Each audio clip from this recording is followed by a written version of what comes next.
Good evening. I'd like to call the regular June meeting of the Verona Zoning Board of Adjustment to order at 7:33 p.m. Would you please stand and join me in the Pledge of Allegiance?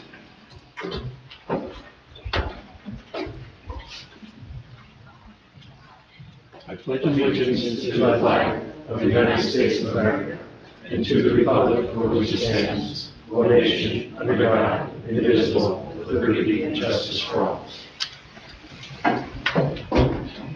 Thank you. Madam Secretary, would you please read the notice of this meeting and call the roll? The notice requirements of the Open Public Meetings Act have been satisfied with respect to this meeting of the Township of Verona Zoning Board of Adjustment, which is being held in person in the ballroom of the Verona Community Center, located at 880 Bloomfield Avenue, Verona. The time and date of this meeting were included in the annual notice posted in the Community Center and sent to the official newspapers of the Township, the Verona, Cedar Grove Times, and the Star Ledger, at least 48 hours preceding the start time of this meeting. The agenda and instructions on how to comment will be provided at the appropriate time. All meetings are recorded. Those wishing to speak during any public comment period should only provide their name and municipality. Street addresses are not required. Please be advised that should a member of the public choose to state their street address, it will not be redacted from the recording. Mr. Tully. Here. Dr. Reese. Here. Dr. Cortez. Here. Mr. Ryan. Here. Mrs. Murphy-Braddock. Here. Mr. Mathewson. Here. Mrs. DiBartolo. Here. Vice Chair Weston. Here. Chair McGinley. Here. Board Attorney Massara. Here. Engineer Ms. Tanweer. Here. Engineer Mr. Navarro. Here. Okay. Roll call. We're all here. Congratulations, we're all here. First item E on the agenda is where we are. Minutes of the regular meeting of April 10th, 2025. Everyone should have received a copy in advance. There should be a copy in your packets. These were the lengthy minutes of the April meeting where we actually had 3, I believe, applications.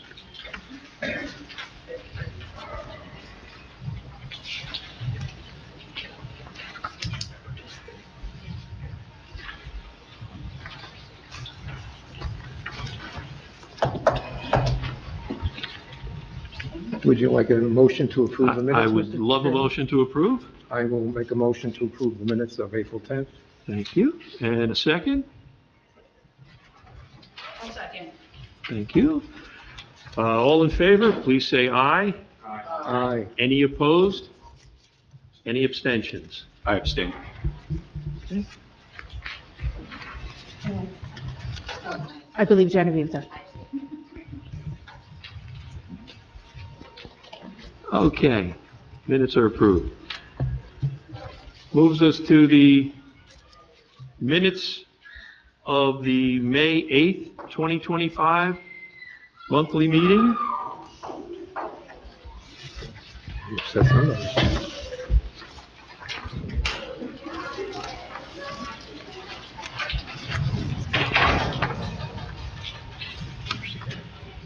I'll make a motion to approve the minutes. Thank you, Paul. I'll second. Scott? All those in favor, please say aye. Aye. Any opposed? Any abstentions? All right. That moves minutes off the table. We move to item F, resolutions.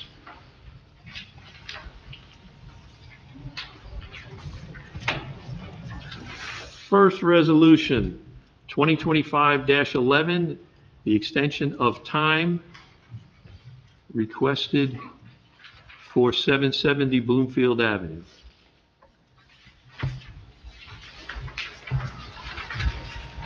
This doesn't work, but I'll make a motion to approve that resolution. Flashing.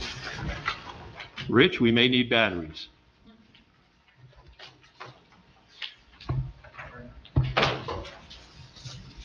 Okay, we have a resolution. Do we have a second? I'll second it. Thank you. All those in favor, please say aye. Aye. Any opposed? Any abstentions? Abstain. Okay. The motion passes. Resolution 2025-12, 176 Grove Avenue, minor subdivision for the lot in the rear.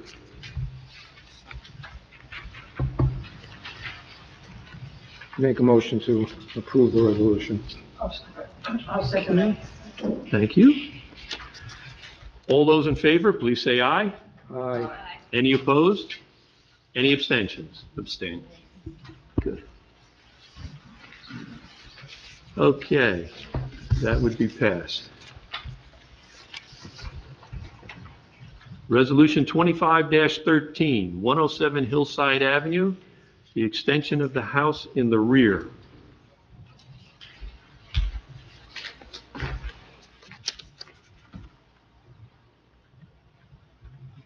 Make a motion to approve the resolution. Second. Thank you, Edith. All those in favor, please say aye. Aye. Aye. Any opposed? Any abstentions? Abstain. I abstain. Mr. Chairman, I believe you have to recuse yourself. I was recused. I believe you were recused, so Okay. 2 abstentions, 2 recuses. We make it.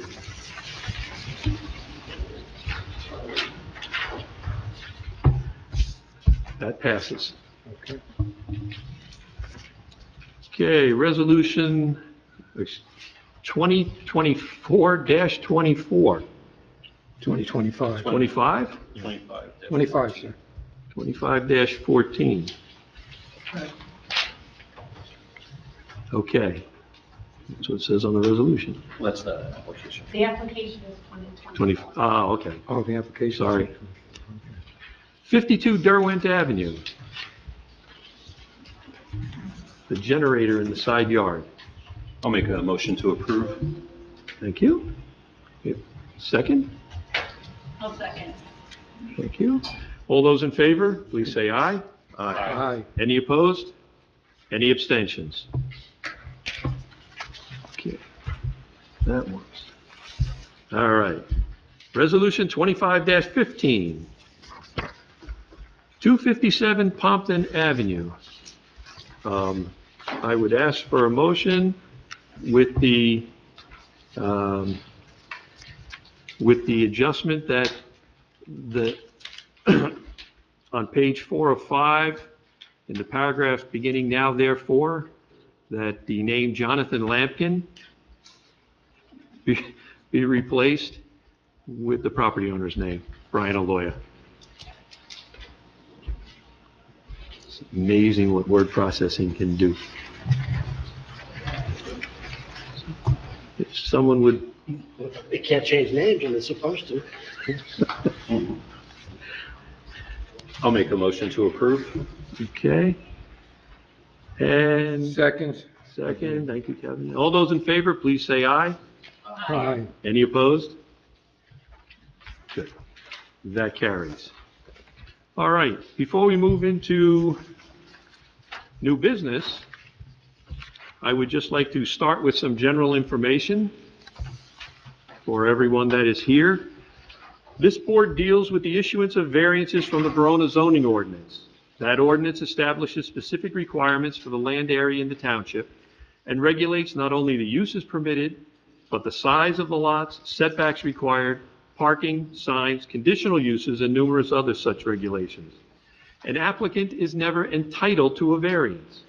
Applicants must meet specific criteria contained in the state municipal land use law by satisfying certain legal standards of proof.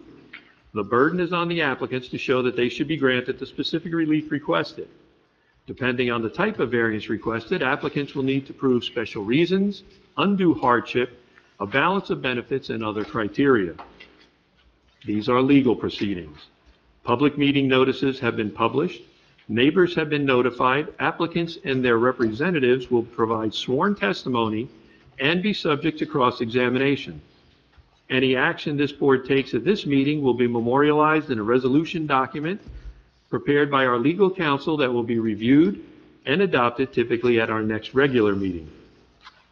At that time, any variances granted will become effective. That said, we are a board that conducts its business in a fairly informal manner. Applicants are sworn in, tell us what they want to do with their property and what they are asking the board to do. Board members will question witnesses, then members of the public may question those witnesses. At the conclusion of the testimony, members of the public may make a statement regarding the application. After closing the public portion of the application, the board will deliberate and render a decision. The only matter on our calendar this evening is application 2025-02, 544 Bloomfield Avenue, also known as 10 Park Place. This application is carried from the April meeting.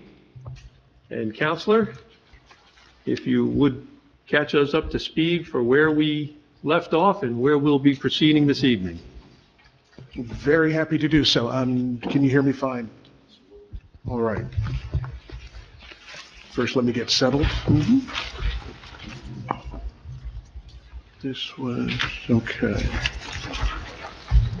Again, for the record, Reggie Jenkins, Trank, Isabel, Siddiqui, and Shadanian on behalf of the applicants. Be more than happy to get everybody up to speed. First of all, it's good to see you all. In advance of me starting, I know that we submitted the requested transcript of the April 10th hearing, because I know there's going to be some members who needed to review. In advance of that, I just wanted to confirm that that has in fact occurred. That has in fact occurred. If we vote tonight, Genevieve would not be eligible to vote tonight. If we are going to another meeting and she reviews, she would be able to vote then, but she can participate tonight. Okay. We had one, and then down one. Right, I heard. I think we can proceed. So, again, thank you. So, yes, we started this application on April 10th. We only got through a portion of our testimony, I think, but we got through a substantial amount of our operational testimony that was presented by Mr. Mohammed Suleiman. Now, and again, just by way of brief, I don't want to talk too long, but just by way of brief overview. What this application is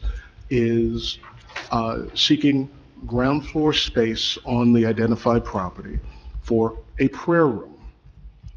It is not, and as we testified to and confirmed in the testimony previously, this is a temporary space. This center had its existing location further up Bloomfield Avenue, Caldwell, and for reasons not of its doing, had to leave there. The building was inadequate for its purposes, specifically because it was a non-sprinklered building. So they're now casting about for a permanent prayer home. They've alighted on this one during that and facilitating that search, for that time search. So what we testified to by way of operations is that the prayers are really settled on two times of the day. There's the morning prayers, and then there are the evening prayers. During the day, the building is likely, or this space is going to be unoccupied. It's not going to be open. It has limited access to, by way of people who hold keys to it. So there's really only two times a day during the week that it's going to be utilized by a few people. We've spoken about 10 to 10 people on a staggered basis. There is, of course, Friday prayers, which may have a larger group of people coming in, as we've spoken about.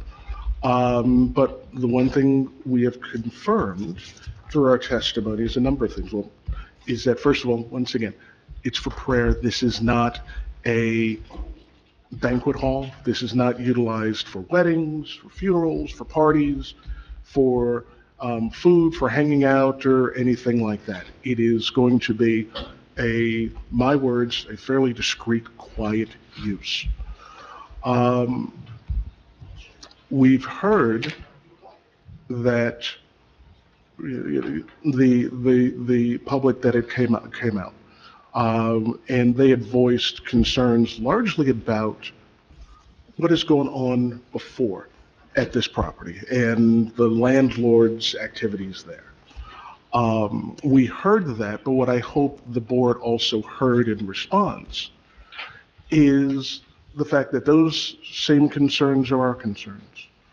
That what they want is a space that is quiet. They have a space that is clean.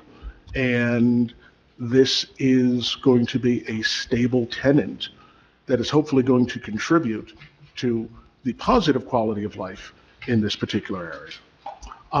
We've confirmed in response to one of the engineering comments in particular about traffic, and we are going to go through extensive traffic testimony in support of this later on. But one thing I wanted to point out in advance, one of the requests was that we work with the police department and have perhaps a police presence on days which might have a heavier traffic or population. We're more than happy to do that. Also, there's been some additional traffic comments and suggestions which are in your most recent report, which we received today, that I think we can also accommodate.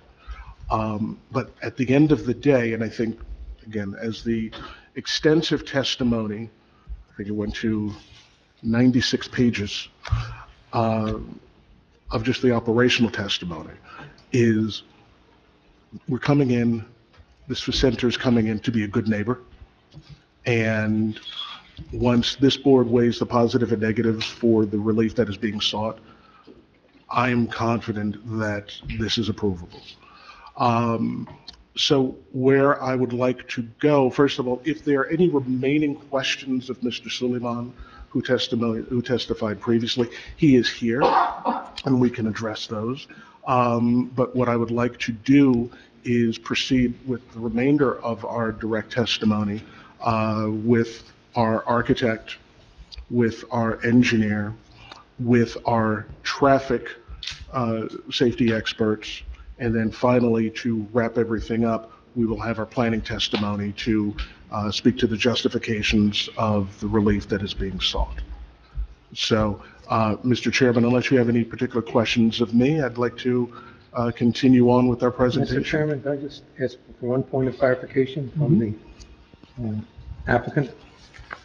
This just concerns some of the testimony from the last meeting regarding the usage of the facility for the prayer services. I just would like a clarification on the early morning usages for the prayers. I want to make sure I get this right. Basically, a lot of it had to do with the during the times of the year when the sun rose. Is that more or less accurate? And therefore the number of people that would be expected in that early morning session. I know there's a lot of testimony about Friday night where you're going to have maybe 50 people or something like that. But I want to get into that early morning one a little bit more, just to make sure I have the correct times on that. Sure. Yeah, I mean, I can speak, but it's more important. And it does relate to the traffic study. Why I'm asking it now is absolutely, absolutely traffic study. Yeah, absolutely. As I said, Mr. Suleiman is here to answer any of the questions either right now or during the process of this application. Mr. Suleiman, you're still under oath. Thank you. Mr. Ryan, if you would, I'm sorry. Sure. Mr. Suleiman, welcome. Good to see you again. If you could just clarify or expand a little bit more on the attendance and the timing of the morning prayer sessions? Sure. I'd appreciate that. So the morning prayer sessions, they range based on time of year. Right. So now is probably the earliest time that we pray, and that's about 4:45 in the morning, and we're done generally around 5 o'clock, 5:10. Okay. So about a half hour, they're looking at, That's more or all. less. Right, it usually takes about 15 minutes, but by the time people leave, Okay, and but no more than a half hour. No more than a half hour. Okay, thank you. And that, so this morning, where we're, on an average morning, I would say we have, this time of year, 6 people. During the winter months, it progressively gets later, and during the winter months, the latest we pray is 6:15. And you might see 10 or 12 people in those times, because that's a lot of times people are on their way to work and they'll stop there. Okay. Okay, thank you. That answers my questions. By the way, just in terms of the timing, there's one other point that I wanted to reiterate. With regard to sound, we had already testified and stipulated that there is no broadcast call to prayer, correct? We had hoped in the interim before we got here, Mr. Chairman, that we were going to conduct an additional sound, test, which we unfortunately were not able to do, but I think, and confirm with me, I think that, well, I'll represent that as a condition of approval, we would stipulate that there would be no sounds, amplified sounds that are going to be heard outside of the four walls of this, of the proposed prayers. And one thing I think is worth noting as we talk about, sound and disruption, during the last hearing, there was a prayer service that went on right outside on the other side of the door, where members, because it was sundown, and they conducted prayers right there. Nobody heard anything. And I think that is an indication of what we are talking about here. And it was over. It was on the prayer, and then it was over. So if it's not disruptive on the other side of this door, I would, posit that it's not going to be disruptive or even heard in a standalone building. So, Mr. Chairman, unless there's any further questions of Mr. Suleiman, who remains available, I would like to go into our direct testimony. First board, then. Maybe it's me, I don't know, if there's 3 on right here.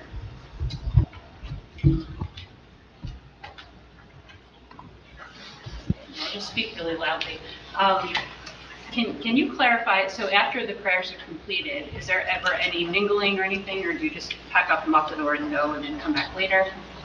I mean, the mingling of that would,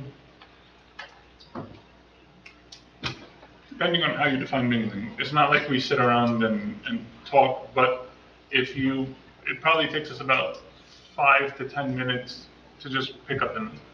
It's not that, we're there for the whole morning. No, usually, like I said, most people have to get to work, and to be honest with you, or back to sleep. So.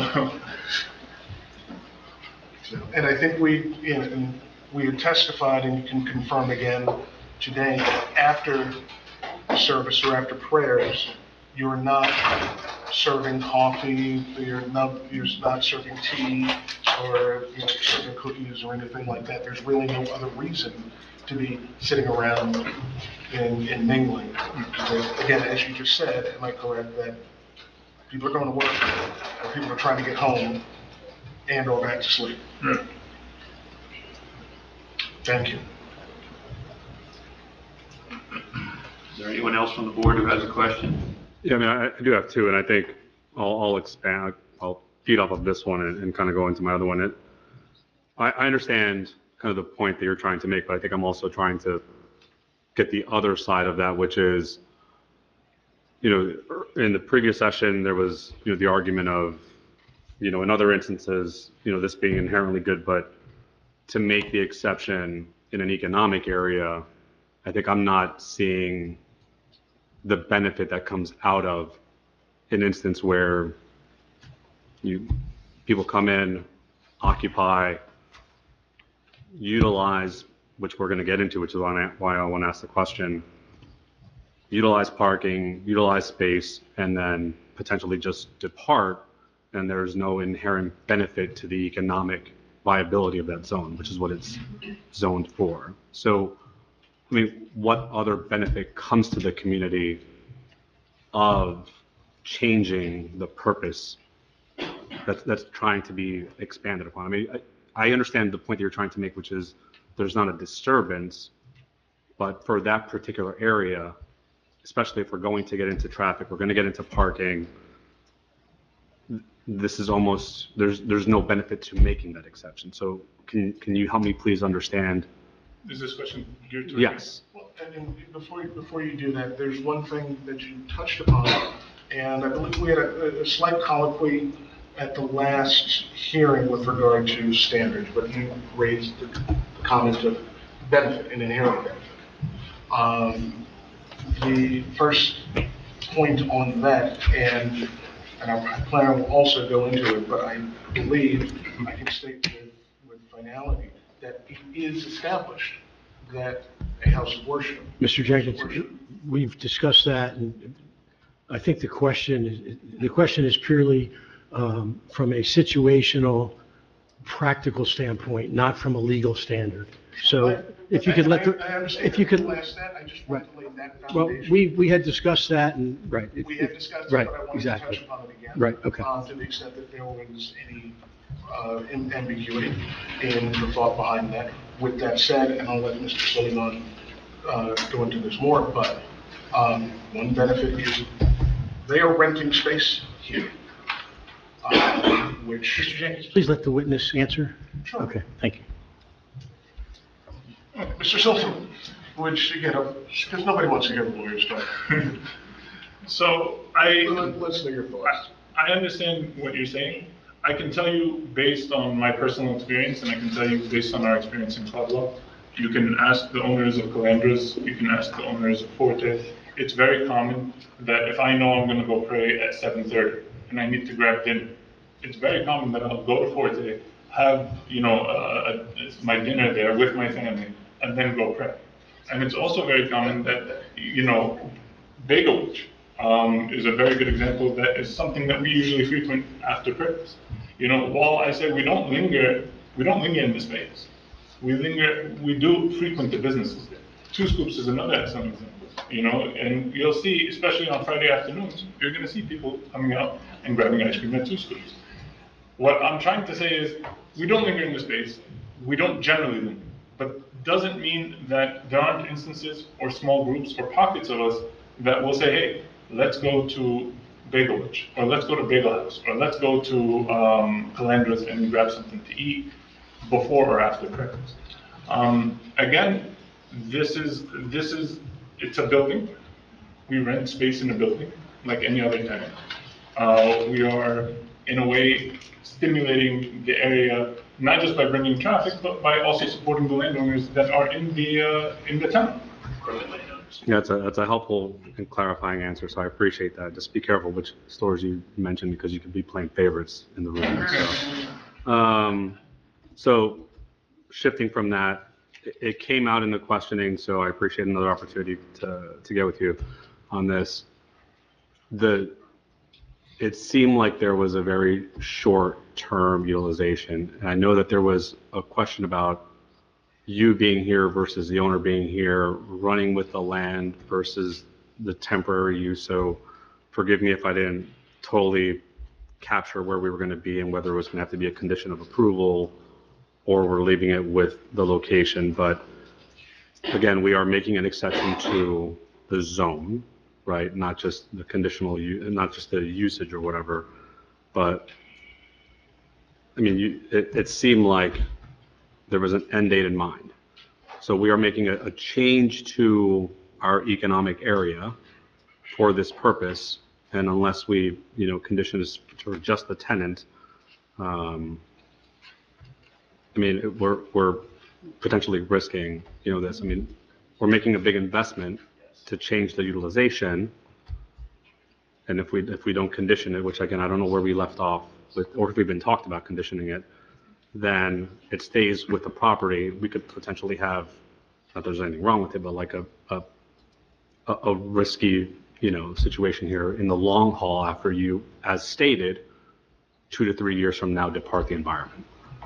So what the zoning laws are is above my pay grade, so Mhm. I don't know what, this is a question for the attorneys. If you're directing it towards me, I can't fully answer that question. I think, Mr. Chairman, if I could maybe follow up on Dr. Curtis's point, I think this did come up at the last meeting, and Greg, I believe, and please jump in and correct me immediately if I'm wrong, but I think you indicated that if we did approve the usage, an exception, that it would still carry, if another person came in, the exception would still carry forth almost in perpetuity. Am I correct in that?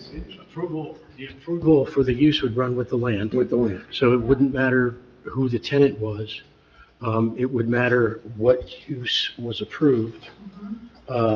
So that's something obviously, you consider long-term impact as opposed to just the short-term impact. And you generally are not supposed to take into consideration that the applicant seems like a very nice individual, seems sincere, but the next tenant might not be. Am I following up correctly on your point? Yeah, and so, Yeah. and I understand you're saying that's a legal question, but I guess beyond the needs of, if that's the situation that we are considering here, and I guess we could take what was said into light beyond the needs of your congregants, and I think that we are supposed to be looking at the needs of our community in these considerations, both positive and negative criteria. Beyond the needs, can you explain to me, like, beyond the needs of your congregation or your organization, what benefits does the community have on this? I guess that's where I'm just I'm grappling with that. I think that would be a question for the planner, and again, not directly. Okay, and that's to fine, Mr. I'll wait Sullivan. for the Yeah, planner. Because I was he a little can bit only unsure of- testify as to his use, what his experiences. Yeah, and I was also a little bit unsure of which witnesses we were going to have last time, so that's why I wanted to just kind of throw it out there so we knew who can answer that at some point. Thank you, sorry, appreciate it. And Mr. Chairman, if I may just ask a follow-up question just on the tail of that. Mr. Sullivan, you heard the board member say, what is the benefit to the neighborhood, the constituents? Didn't you confirm that some of your congregants are from this immediate area? Yes. They live in Verona as well as Essex County, correct? I think 3 of our board members are Verona residents, 3 out of the 5. And we're part of this community. Like, even the ones that live outside Verona live literally minutes outside. They frequent Verona, they frequent Verona town center, they frequent this area. It's one of the reasons this is desirable for our communities.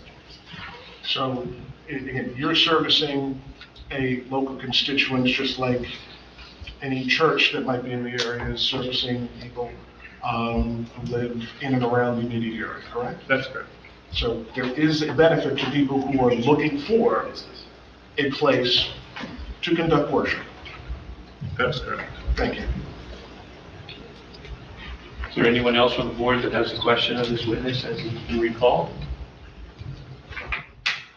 Okay, in light of the fact that the witness has been recalled, is there anyone from the public who has a question of the witness on the testimony that he's presented this evening?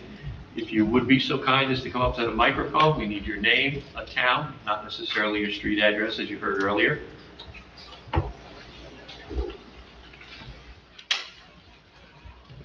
And address your questions. Thank you. Dex Polizzi, Verona. Sorry, where did you start? Dex Polizzi, Verona. Can you spell your last name? Polizzi. Thank you. You mentioned members will have keys. My understanding is that one of the inherent benefits of places of worship, as you mentioned, sir, is access as a third space. If this is a keyed place only open to a select number and an exclusive group, how do we ensure that you are holding up what you would call an inherently beneficial use? Is this question geared towards me? Yes. So, while I said there are members who have keys, when the place is open, it's open to the public. Just like any other house of worship. Sometimes they close and sometimes they open. And who will be responsible for enforcing occupancy during your open hours? The board. The board who has a self-interest in expanding its influence? If I may, Mr. Polizzi, at the last meeting, page 34, I asked, can you comment on who has the keys, the access, and who's going to control the access to the facility? The witness said, primarily the board members. There are 5 board members, and then if sometimes we'd hand the keys to the specific members of the community. I guess some volunteers or committee heads, things to that effect. I asked, are people assigned? Your response was, people are assigned, and the board basically manages that. Thank you. Who will be responsible for enforcing occupancy when it goes beyond 15 people to the 50 or 60 on Fridays? And what about should it be turned to a place of worship? That building could hold 350 to 400 people. Who would be responsible for enforcing that level of occupancy? So, enforcing occupancy as it's dictated would be the board's responsibility. As it's dictated by the town ordinances is the board's responsibility. What the occupancy is determined by the ordinances and I'm assuming this meeting. And what kind of activities will you be taking to ensure that there is no disruption to the residents in the area who actually do live in the community, aside from your select 3? So, when you say there's no disruption, you're making the assumption that there will be a disruption, and it is our. When you say that, could you please define disruption? Sure. Any sort of disruption to the regular flow and lives and quiet enjoyment of anybody who actually lives there. Right. So what I'm saying is, in terms of the disruption, like I said, we're not a large community. The occupancy that we are expecting is not more than what is the maximum occupancy of a restaurant that is zoned for that area. That's incorrect. I just want to clarify, I don't know if this is appropriate, but an occupancy for an unseated place of worship of that size would allow housing up to 400 people. Right, but that's not the planned occupancy that we have. Right, but what's to stop you from doing that? Well, like I said, the conditions that are met at this meeting. I think it's pretty clear that there are no real mechanisms in place to actually prevent this. Actually, that's not true. There is a certificate of occupancy has to be issued, just like there's one in here that caps the occupancy. Correct. That falls under the building department. And if there are 350 people in that place, that's going to fall on the shoulders of the building department, the Verona Police Department, and It becomes the county enforcement. fire Yeah, it becomes inspector. enforcement. Yeah. Okay. I just want to point out that the average response time to the police for the police to park place is 15 minutes. Mr. Polisi, questions of the witness? Sure. Given that amount of time, what are you going to do when somebody's blocking my driveway and I'm not able to leave in an emergency for one of my children? Well, as you'll see later, we have traffic study. Mr. Polizzi, that would be a cost where you have to contact the police. Yeah. I live across the street from a grammar school, and the people block my driveway 3 times a day. I know. Yeah. 239-5000. It's very difficult. Yeah. Yeah, it's Hopefully you're not one of them that's blocking this driveway. Yeah, well, I'm sure you're all familiar with the issues here. Okay. Thank you.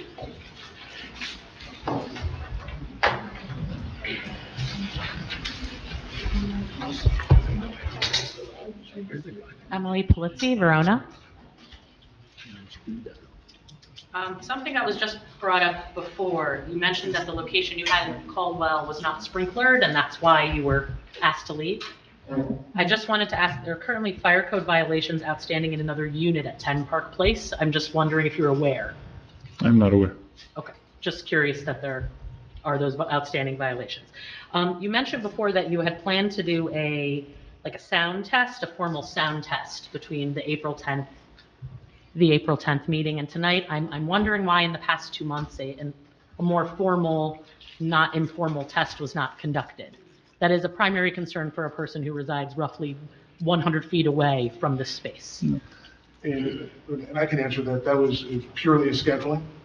It wasn't that we did something and said, oh, it's too loud. No, it was purely a schedule. Okay. And that's why I particularly brought it up, because we had mentioned that we were trying to do that. Yes.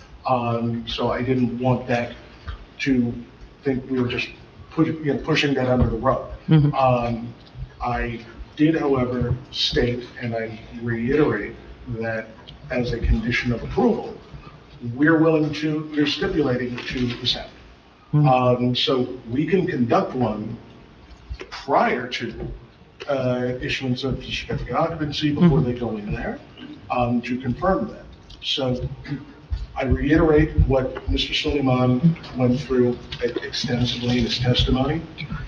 Coming into this area not to be disruptive. Mm-hmm. And if sound were a big, huge problem, well, that's what we're trying to eliminate. Mm-hmm. We're trying to say it's not going to exist. Mm-hmm. But we're willing to work with the board as well as code enforcement to ensure that a sound disruption to you does not happen. Okay, I know at the last meeting, Mr. Suleiman said the recourse would be, here's my cell phone number, you could call me to let me know if it's being too loud. And while I do appreciate that, that is certainly no substitution for a more formal or official sound test. I know you conducted more unofficial one. You stated you were confident nothing could be heard. I just want to state that that's quite subjective.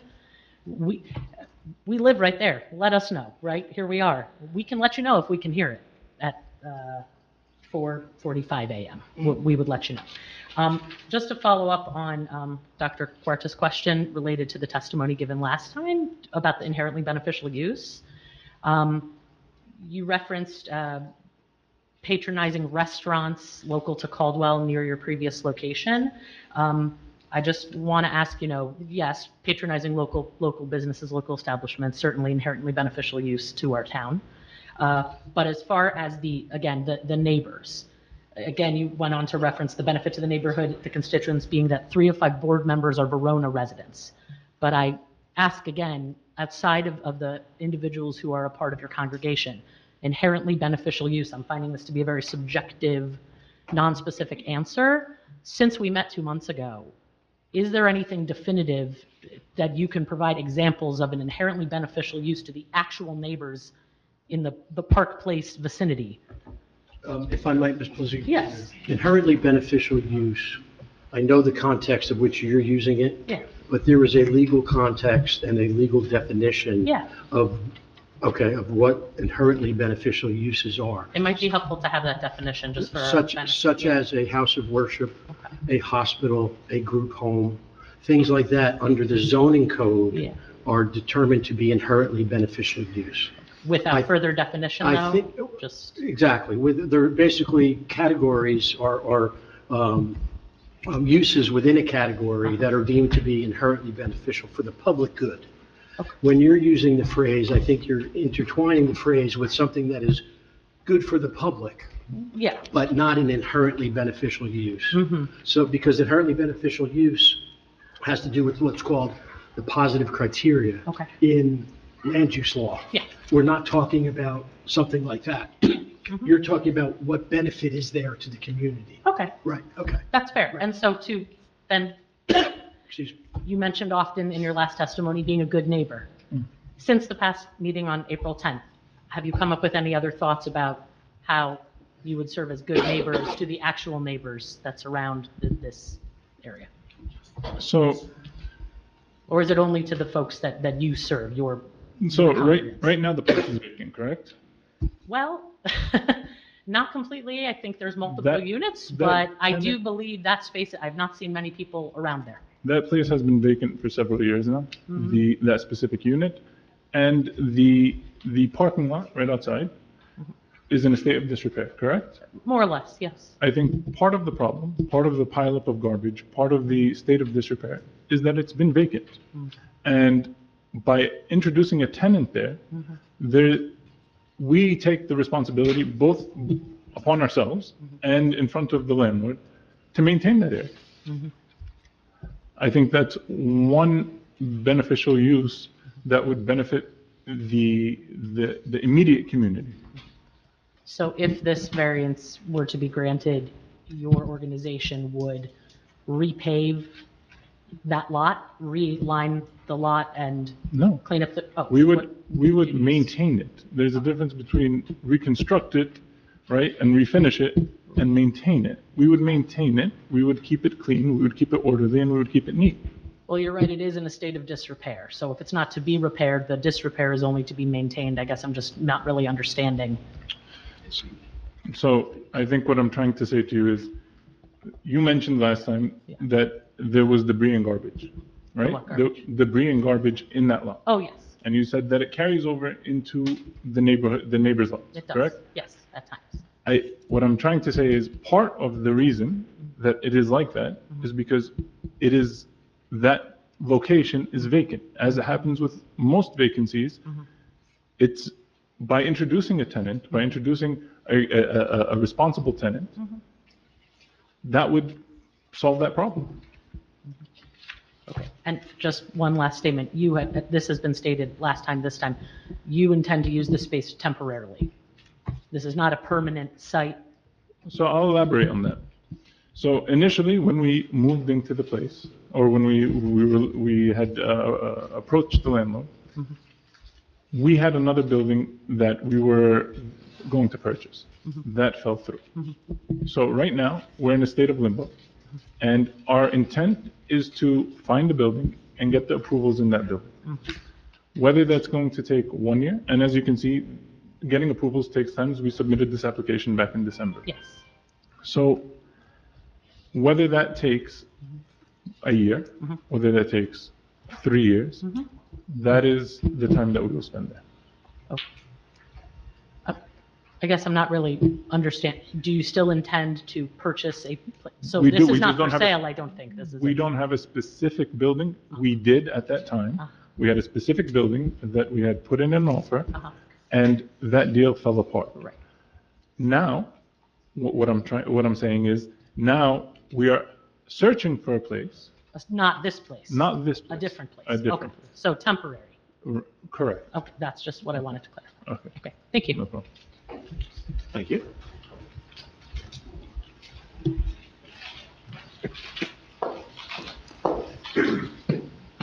Sharon O'Donnell, Verona.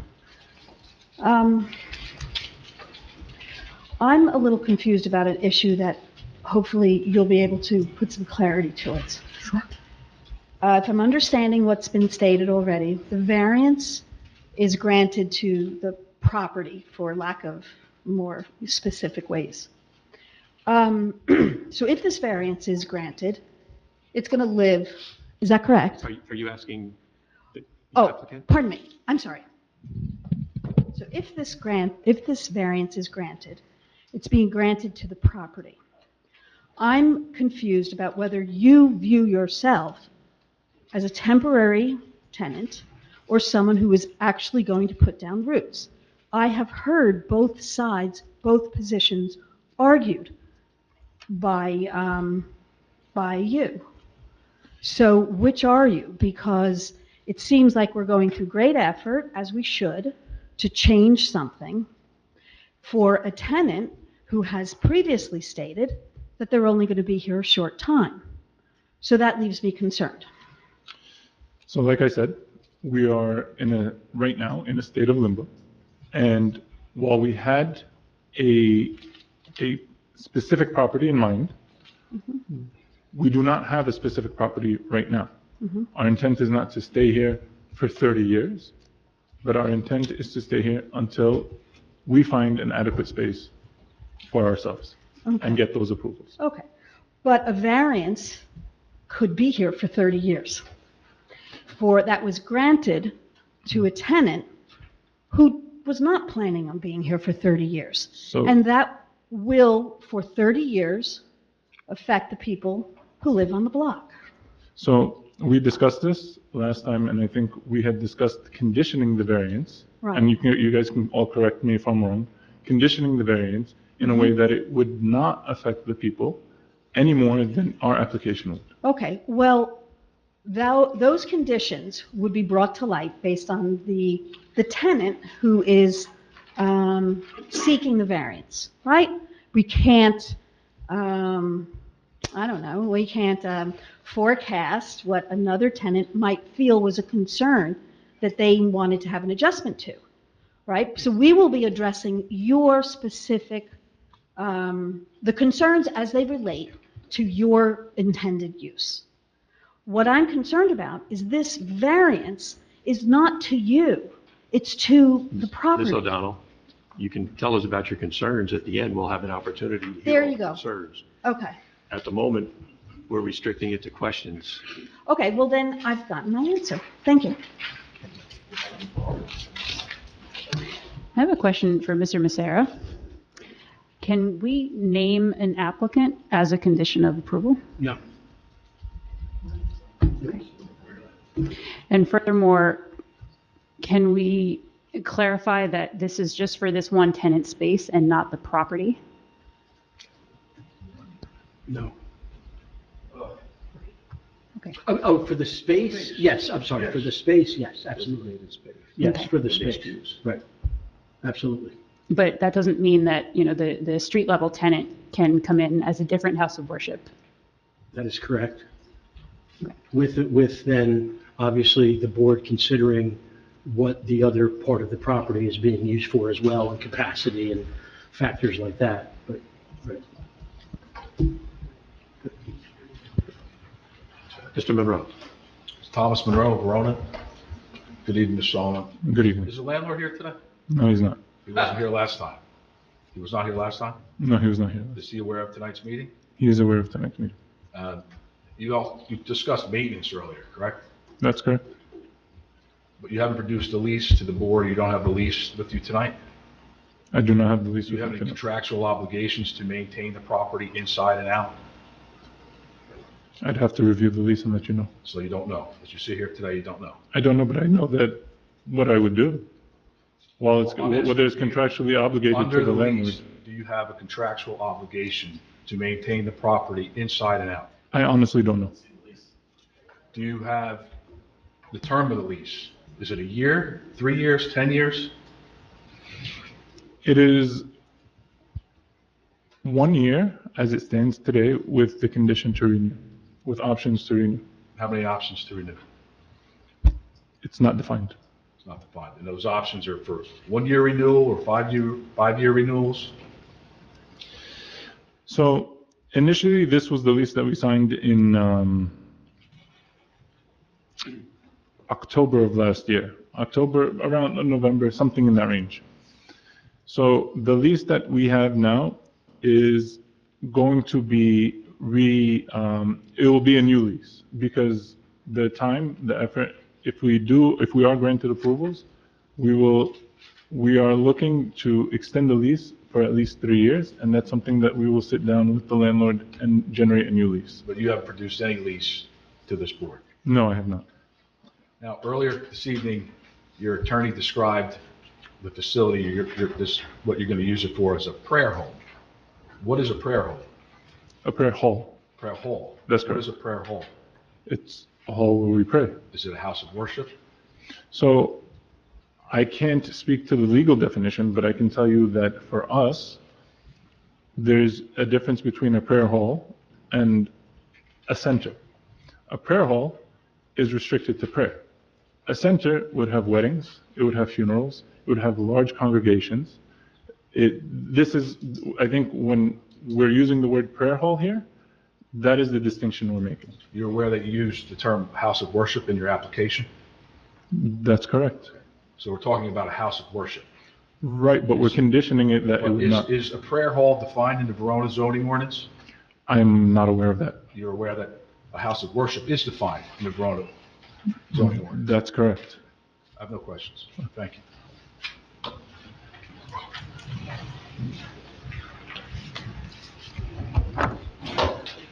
Is there anyone else? Do we do repeats? Please be questions. Can I ask a quick follow-up question before you? He asked the question, sir. I just want to ask a quick follow-up question. Or do I have to Board wait? rules. What? Board rules, go ahead.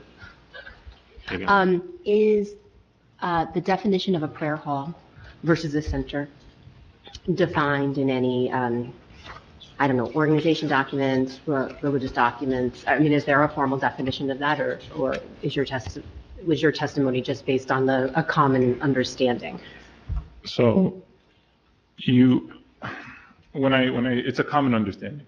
It's a common understanding that in terms of, for instance, we have what's called the prayer hall, and this is here and anywhere in the world where Muslims pray. And this is basically, it's just open for the daily prayers. Then you have the centers. These are the big mosques that you would see, say, in Clifton, you would see in Patterson, you would see, these are the larger mosques. I don't know if there's a legal definition here or if it's specified in terms of, but this is what's commonly used within our community. Okay, thank you. Mr. Chairman, I just wanted to clarify something. I may have misspoken before. Mr. Jenkins, I don't think that we ever agreed that a house of worship is an inherently beneficial use. We had that dialogue in the beginning of our meeting, last meeting, and I think I misspoke when I was giving examples of houses of worship. There are some case laws that seem to indicate that a house of worship is inherently beneficial. We said we would leave that, for later in the application. I'm looking at the transcripts from earlier because I thought that that's what we had discussed. You had said earlier this evening that we established that a house of worship is inherently beneficial. For the record, we did not establish that. No, I said we had a colloquy. I'm not sure that's, anyway, we agree right now. Right. What I said is that Right. I wanted to establish. Right. And if the board needs to see it later, Right. I'm more than happy to brief it. Right. Okay, we're on the same page. Yeah, we're on the same page, but it is our position that it is in fact inherently beneficial under the municipal land use, balancing standards. Well- And if that needs to be briefed and fleshed out, again, we're more than happy to do. Okay, and if that time comes, I would appreciate, I think this is something that Mr. Monroe was alluding to, appreciate the distinction between a prayer hall and a house of worship as it relates to inherently beneficial use as well. Well, assuming there is one, counsel. I'm sorry? Assuming there is one, I think that's an issue that could be briefed as well. Well, Right? right, Yeah. exactly, right, good point. And again, and this is going fast and furiously, and we don't have to go through the specifics here, but I will say that the definition, what is a house of worship, is a broad concept. What I think is important to be recognized here is we are not asking for an unfettered, however, house of worship definition. What is being reviewed by the board and what would hopefully be approved is a limited, it's a house of worship that is a prayer hall that has this many people, that is open from this time to this time and stuff like that, as we have specified. So what we're not looking to do is, get in the tent here and have it amplified. I mean, all we're looking for is within the strict parameters of what we have put before this board. Just for the record, the Verona zoning regulation describes a church or house of worship as a building or structure or group of buildings or structures which by design and construction are intended for the conducting of organized religious services and accessory uses associated therewith, but not including missions, district offices, or regional headquarters of a religious group. And the New Jersey Municipal Land Use Law, while it has 8 pages of information about specifically inherently beneficial uses, the list that they provide in Article 32-52 is hospital, school, child care center, group home, or a wind, solar, or photovoltaic energy facility or structure. And then it goes on to explain all of the court cases that have allowed and interpreted others. Just a clarification of that, there are those enumerated ones in the statute. If you then go to the next pages, Right. There is in Cox another line item, houses of worship. And you'll see the cases such as, House of Fire Christian Church. You'll see, I believe there was State versus Cameron. Or are those inherently beneficial qualities? No, it is a. Just straight up inherently beneficial? Right. And again, that's one. Open to interpretation. I don't necessarily disagree with Mr. Jenkins, but the point is, it is not per se as of right, because it is not statutory. Courts, as I was saying before, courts have determined in some instances that houses of worship are inherently beneficial, but it's not in the statute, so it is open to some interpretation. The Church of Fire was in Clifton. That was the Clifton case? Yes. It was, yeah. Yeah, okay. That one would support, in my view, Mr. Jenkins's argument. There are some that might adequately oppose that argument, but, Mr. Jenkins will make that case, and then the board will vote, so. So this isn't as definitive as the Mount Laurel decision in terms of affordable housing. I'm making that sort of a lighthearted comparison here. But there's obviously, if I understand you correctly, counsel, there's still sort of room for interpretation as to exactly what they meant by inherently beneficial in this particular instance of house of worship. Yes. Is that fairly accurate? Yes. Okay, thank you. And just for the record, that's council's opinion. Ours is diametrically opposed to that. Okay, that's fine. The other thing, just to point out, is that in the Verona ordinance, there is no prayer hall use. So we kind of have to default to what's closest to that, which is a house of worship. So that's why it's on the application, because there's no other classification for it. Thank you. Okay.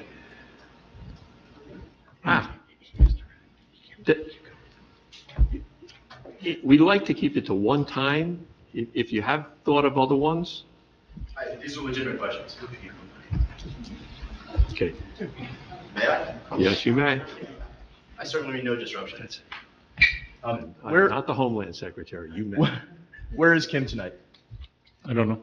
What do you think it says about him and your operation that your landlord isn't even here to support you? Mr. Chairman. That's speculation. It's a question. It's a question, but it's speculation. Sure. We can all assume why the landlord's not here. You said prayer hall is a common definition. That's a common definition for who? I've never heard that before. So I specified within our community, Which community is that? the Muslim community. Oh, okay. If the building is rezoned as a prayer hall or place of worship, what mechanisms are in place to prevent you from hosting the funerals, weddings, large holiday events, etc.? Mr. Pelisi, that would be, first of all, it would not be rezoned. It would be a variance to allow the use. Okay, I apologize. And then there could be stipulations, conditions in any approval as to what exactly is permitted. And I'm asking now, in your lease or in your agreement with your landlord, what are the stipulations that would prevent you from hosting these things? I don't think it's stipulated in the lease because it would be stipulated here. Okay, so I guess from a procedural standpoint, is this something that is negotiated in the public with the Board of Adjustment, or is this something negotiated in private with your landlord? No, I think it would not be negotiated in public with us. We can make determinations, but we're not involved in their lease. Thank you. My question was for him, sir. Okay. But I run this meeting. Oh, yeah. By all means, by all means. And we would like to move along, Mr. Polisi. And also respectfully, I would say these have all been asked and answered. And again, I reiterate, there are limitations which we have already stipulated to. So regardless of what the lease is going to say, which is they get so many square feet and to keep it maintained, this board is hearing this application for a particular defined use, and a lot of the public comments and questions can be addressed by any of the reasonable conditions that this board can put on an approval. Correct. And at the end, if you can come up with a list of conditions to recommend to us before we deliberate. Absolutely. I'm still trying to figure out, though, where these enforcement mechanisms actually exist. My concern is that this will proceed, and then as residents, we will be left standing without really any recourse and the opportunity for massive Lizzie, widespread questions for abuse. the witness at this Thank point? you. Yeah, how do you plan on avoiding the abuse that we see in other communities? That's a little broad. Yeah. I don't even know what that Okay, means. Do you want me to name specific communities? Would that be helpful? What about the abuse that happens on Personate Avenue? Mr. Polisi. We're not It has nothing to do with this application. These are Mr. Polisi, you're out of order. Okay. This is time for questions of the witness for topics on which he's testified. Yes, ma'am.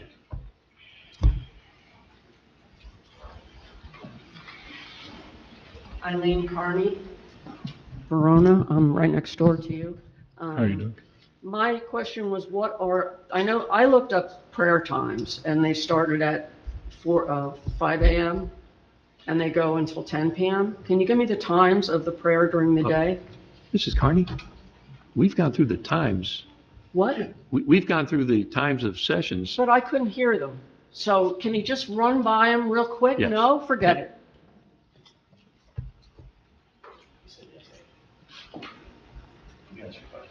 You can ask your questions. What are your times, sir? So, like I said, they change. I don't know if you were at the last meeting, but we said that the morning times when we would be present run from, so the earliest is 4:45 in the summers, and then it goes down to about 6:15 in the winters, and then the evening in the winters would be about 7:30, and they run till about 10:10 in the summer months. Is there anything between those hours? So, like I said, we have retained an imam or like someone to lead the prayers, and they only lead those two prayers Just morning and night and the Friday prayers. on Friday? And that's all day, kind of? No, it's about 45 minutes. No, it's 45 minutes. In addition to the morning and night, it's 45 minutes between, and it's flexible, but between 1 to 2 o'clock. Okay, thank you. Thank you. Sorry, my hearing's not so great. Oh, we're still working on the microphones. Manan Razak, North Caldwell. Sorry, sir, please spell your name. Mannanrazak. Thank you. Mr. Solomon, this area is zoned for commercial and other retail businesses? I believe so. When you compare what religious service you will have there versus what a retail restaurant, any other retail shop, would you expect the noise volume to be more or less? Likely less. With your application? That's correct. Do you do any marketing to, I think the resident was concerned about marketing to bring more people into the congregation. Do you do any of that? No. Thank you.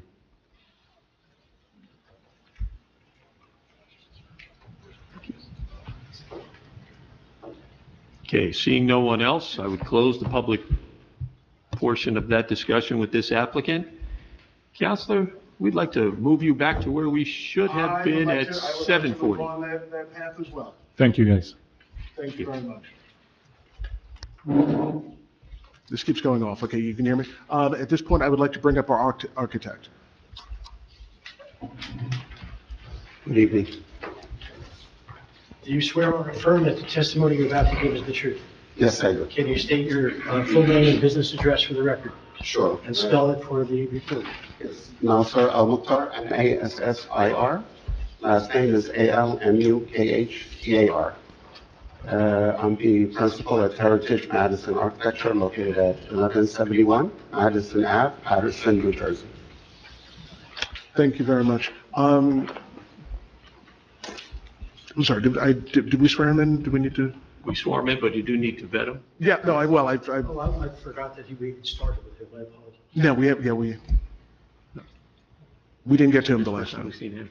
Oh, you didn't First see me time. just swear him in? I'm sorry. Okay. All right. Yeah. Okay.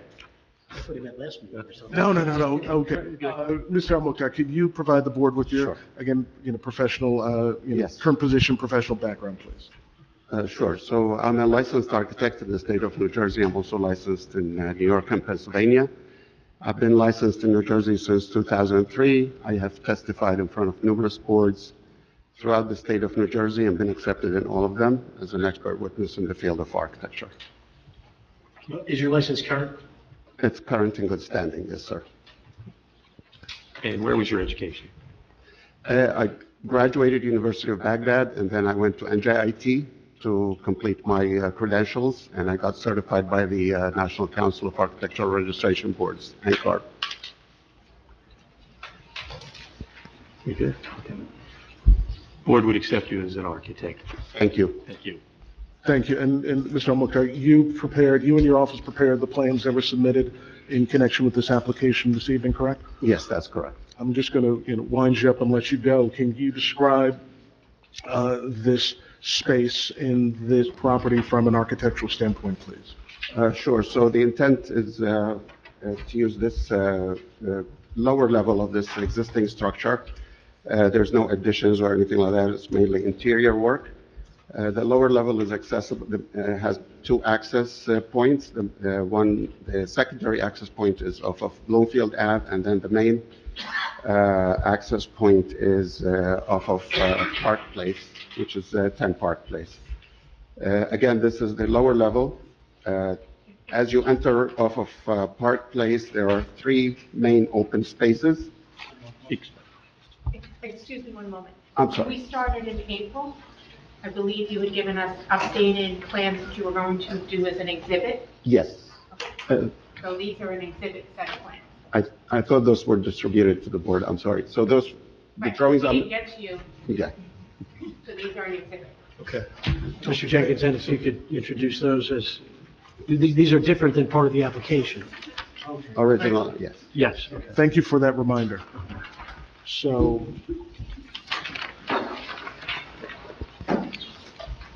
we did some revisions to this, the original drawings.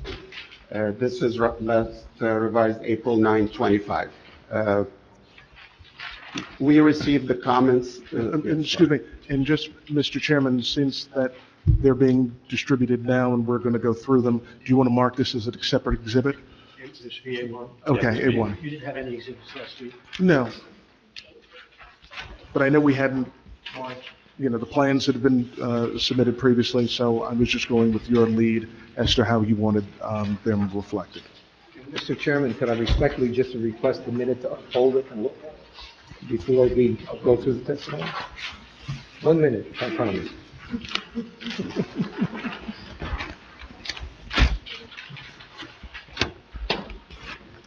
We'll grant Mr. Ryan his time. There are two different.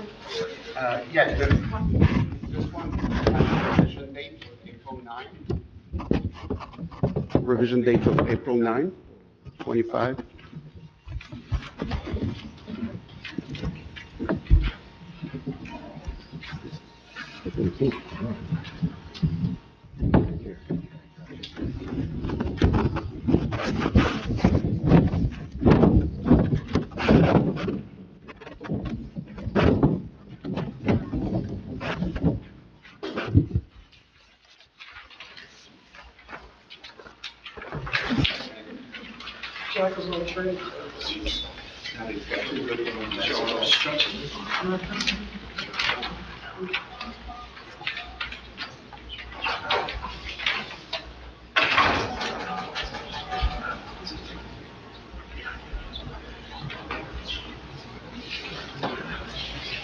Okay. Can I proceed? Absolutely. Thank you. So mainly the uses, for the interior, for the house of worship. As you enter off of Park Place, there will be there's an existing smaller space to the right, and then there's a larger area, and then there's another open area behind that, and then towards the rear, it's mostly utility spaces that is not going to be used for this for prayer purposes. On the second drawing, which is 04 T01, we have that pochade, and this is existing electrical meters, gas meters, water meters that serve the entire building. It has a mechanical room, so those spaces are not going to be used. Mainly the larger two spaces that are going to be used for prayer purposes. There's the one that's 1,173 square feet, that would be the men's prayer area, and then 981 square feet, that would be the women's prayer area. There's also access towards the rear to a staircase that leads up to the exit facing Bloomfield Ave. And this is the drawing indicated on a partial floor plan, the drawing all the way to the left. It says first floor plan. It's just a staircase that leads, in case of emergency, they can exit there. Usually, for occupancy load purposes, usually the prayer area is about 2 by 5 for each individual. So I laid that out in the drawing all the way to the right. If you see some rectangular shapes, each one indicates a prayer area. So we calculated it. It's about 87 maximum occupancy for the men and 69 for the women. However, as the applicant has mentioned, this is the maximum, and obviously this can be reduced as per the ordinance or the building department or the fire department.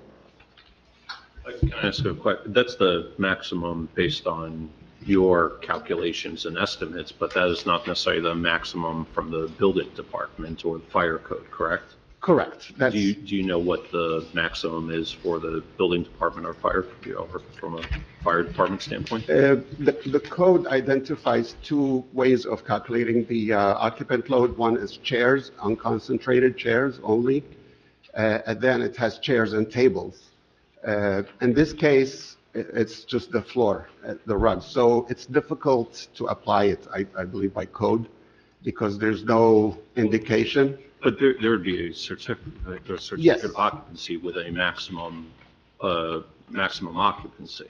Absolutely. Do you know what that number is? That's issued for. That number will be what's on the chart. Yeah, sometimes the fire marshal reduces that number, and in the certificate they give you maximum occupancy for this space as, say, 40 or 50 or whatever they indicate, but it's subject to the interpretation of most of the time fire marshal or building official, most of the time.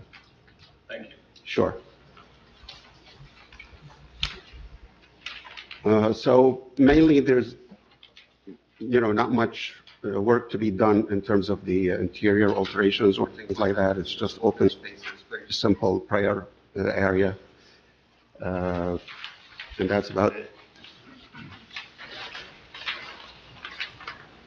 I have a question. Yes, sir. Is the lease include any part of the first floor, or that partial floor plan is just for showing egress? Like, do you have part of the display windows out there, or is that the space right above yours another lease? Yes, as far as I know, that's not there. It's just the access of the staircase to exit in case of emergency. Did you check with the town as to what the existing use is? For this lower level? Mm-hmm. As far as I know, it's vacant space, but I didn't check the previous use because I think it has been vacant for probably 3 years. So if there was an occupancy, as far as I know, it's expired. So I'm not sure what it was before, no. Retail. Okay, so you're going from an M use to an A3 use, which per the rehabilitation subcode actually triggers a whole lot of stuff. Have you looked into that? No, at this point, we're asking for the use approval. If we get that, we'll definitely do the change of use analysis and the UCC, and then whatever needs to be done. My expectation is that we probably need to add to the bathroom facilities and bring it up to code in terms of ADA compliance, accessibility compliance. And if that is required, then the number of congregants will be reduced. Right. Because increasing the size of the bathrooms will encroach into the prayer area. Yes, I mean, the anticipation is that, and what has been testified to is that there's no modifications to this space. Yes. I would very highly disagree with that. Egress-wise, is this a sprinkler building? I don't remember. Sprinklered, yes. Okay, well, that's in your favor, at least, Yes. sprinkler. But I mean, the bathrooms, the egress, there's quite a bit, mechanical, structural, all that stuff has to kick in if that's going from an M to an A3. Correct. So, yes. just for the record, and I know that the building department did say that this is subject to their approval as well, but just for the board's, edification, there's a significant amount that could potentially be triggered, which might make this plan look quite different.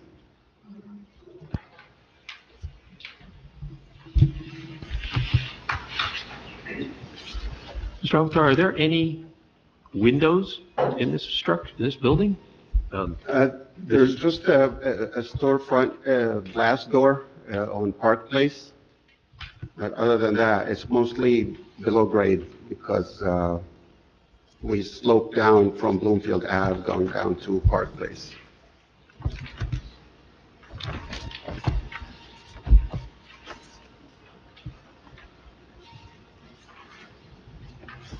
And the north side is the north side is the proposed entrance and exit? I'm sorry, say again. The door on the north side, which I believe are double doors? Yes. That's the proposed entrance and exit that, when we talk about keys to the building? Yeah, these are existing doors. Most likely, we have to reverse the door swing because the occupant load will be more than 50. So we have to change the swing of the door to the outside. But mainly, it complies, the size of the door. But the door swing might have to be changed. And the plan would be the exits to Bloomfield Avenue and the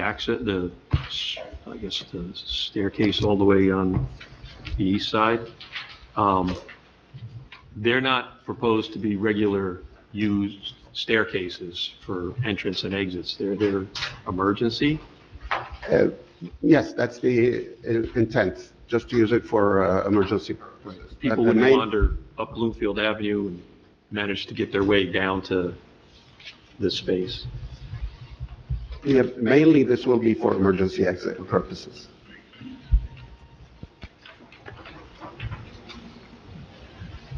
So I guess that's, and you brought up something that I was kind of just waiting.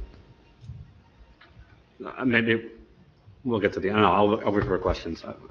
I'm having an issue with no changes here. Like I thought we were going to get to a point where we're going to have changes presented to us. Like there's just nothing. There's a lot of promise in what's being presented here, and that's where I'm just having like a struggle. That's good for deliberations. Yeah. Okay. Well, I guess we'll get to questions. Sorry. Can I ask why, when you prepared this, you did not prepare it to be compliant with the requirements for an A3? Usually the building code compliance, we do it in the construction document phase, which usually follows the board approval. It's a little bit extensive and very involved, so that's what we usually do. We apply for the use. If the use is approved, then we do whatever we have to do in terms of the alterations to the interior. And just so I'm clear on your testimony, to the extent it ever gets to that point, the effect of any additional required changes would be to simply reduce the area that's available for use in prayer, essentially. Was that your testimony? I don't want to mischaracterize it, but was that your testimony? Yes, that's Okay. correct. Thank you.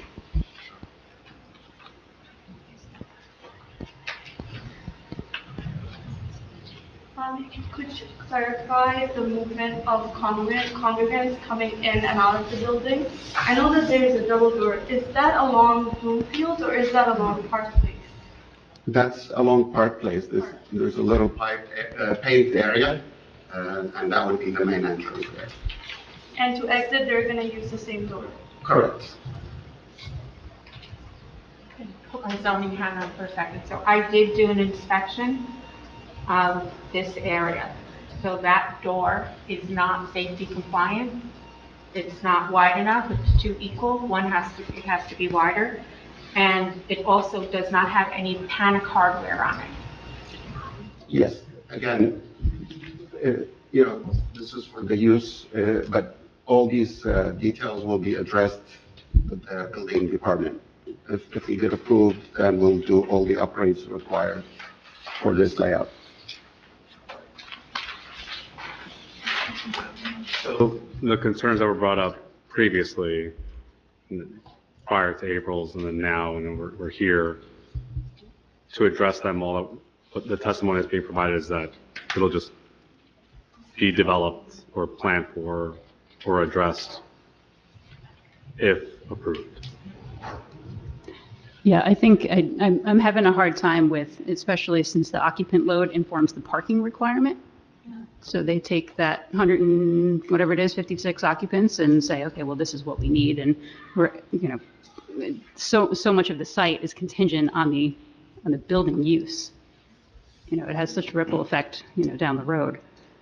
And that seems a little bit nebulous right now. But again, Mr. Al-Mokhtar, you would agree that what is proposed is the outer limit in that any of the construction code improvements that would be put on here would actually be a reduction of the prayer of those numbers. So we would not have a situation where our parking load is going up, it would be going down. Correct. Correct. And also just in terms of anything that would be foreseen, we wouldn't be required to put in, say, a new kitchen or any kitchen or, eating space or anything like that. We're talking about bathrooms and things like that. Am I correct? Yes, it's mostly egress and plumbing facilities. So there wouldn't be any of the corrections, improvements that would in any way cause an intensification of the use that we're proposing? Correct. And I guess, I don't know if this, just for clarification, because it's listed here in the legend, and I guess normally we're just going with a combination of the owner and the tenants, but maybe this goes to the Board Secretary of Zoning. Where are we right now with first floor of this actual property utilization? What is approved? Because normally we would talk about like mixed use for property, no? Like, wouldn't that be a factor in terms of like combined use and then parking overall and so on for the owner? Like, where are we with what's permitted on the first floor? Didn't that get recalled or something? Where are we with? Well, what is permitted is what's permitted in the town center zone. So if any of those uses in the town center zone are permitted on the first floor. Okay. You're asking about what was previously on that first floor. Yeah, and so now any one of the actual permitted uses can be permitted there. So, okay, I'm just trying to wrap my head around the entirety of the facility and its parking. The use that was on that first floor was not a permitted use. Okay, so I'm trying to wrap my head around like what's the totality of that impact on parking. Because we'll probably get into that later. Thanks, sorry about that. No, and that's part of your analysis, obviously, right? Mr. Chairman, I guess I have a question for our engineering experts here. Now, I'm reading your report regarding the architectural plan, and I think you raised three issues here. Have they been addressed in this presentation, or would you still like some additional clarification on the points that you made? Yeah, there will be some additional clarification required. In terms of a site plan, like just the layout, having like the street names, how the parking lot in the back looks like, that would be good to have. Because this is not a survey, this is an architectural site plan to have. It would be good to have like a site plan. Correct, actually. With more Yes. detail, yeah. And I guess as you, as the architect, have you had an opportunity to read the Boswell report on the suggestions that they had as to your clarification points? Yeah, we asked for a survey, but they didn't have one, so, and we were, time restraints, but we can ask for it again and we can present it. So there's still, if you get where I'm going, there's still a little ambiguity in my mind here as to whether you're accepting their concerns or their comments, regarding the layout here. And I hope I'm understanding you correctly, that you're still willing to have some additional dialogue with them over these points? If required, sure, we can provide that. My thought is that this is just interior alterations, so usually, we don't provide, because if we were doing an addition, definitely we need the full site plan and survey and all that, but, we can order a survey and we can show it, definitely. And we do have our engineer who is, and we've submitted those plans as well, so we can do any follow-up questions with regard to that. Okay. But obviously, if there are any questions that still have not been answered, we're here to answer them, one way or the other. Sure, no, and I appreciate that. I mean, because it was mentioned, in future plans, if approved, additional bathrooms, panic doors, so on and so forth, sprinkler system potentially, so on, et cetera. Mr. Chair, or I don't know if you guys recall, where are we with who would be responsible for making those upgrades to meet the A3, was it? A3 compliance for that? Who would be funding those changes? Did we just ask that question during the first one? I thought we did. We didn't. It's usually the tenant that does that. The tenant? That's part of our space, yes. Okay, That's I just want to that's the make sure that tenant's I obligation, asked that yeah. question. Okay, good, thank you. Well, Mr. Chairman, I'm going to refer back to this, and you can think I'm beating a dead horse here, but it's the clarification that's listed here, and I think some of the confusion for the members of the public, and also, as we discuss this, is what's the responsibility of the owner of the property, and what's the responsibility of the person who's leasing it or renting it? It looks like there would have to be some modifications to the doors here, for example. Let's just focus in on that one specific issue, the emergency exits on Bloomfield Avenue. What our engineer seems to indicate that there may be some problems with the way, and I think Ms. Mesh just mentioned right now the doors don't comply. Kathleen, is that correct in your opinion? Yeah.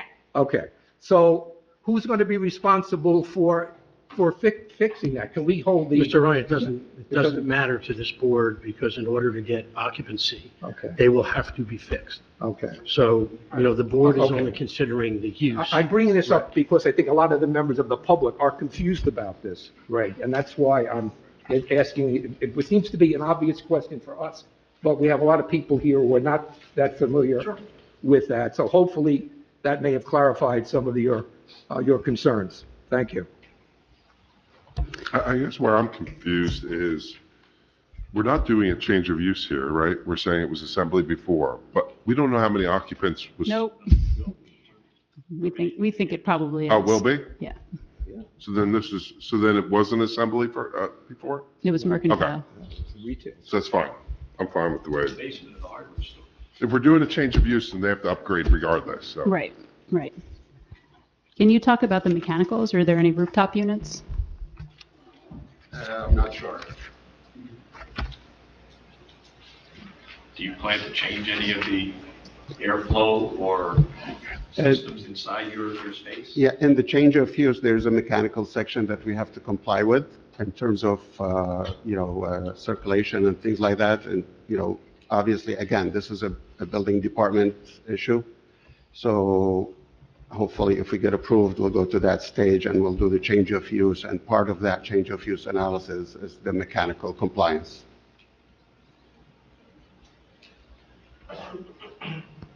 I have a quick question. With regards to the interior of the space, how or is there sort of a separation, if you will, between the worship areas and the areas designated to the second floor, both for security and privacy and things of that nature? It's a fully separate floor, the second floor, so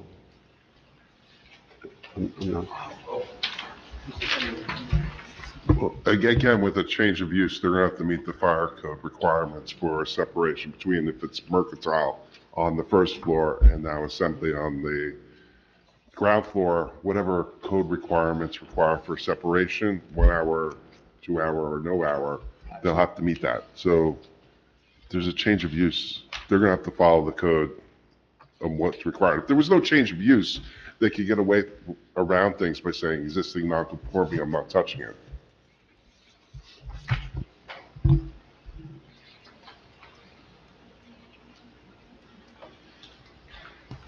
Just for the record, am I correct? There is a third floor to this building?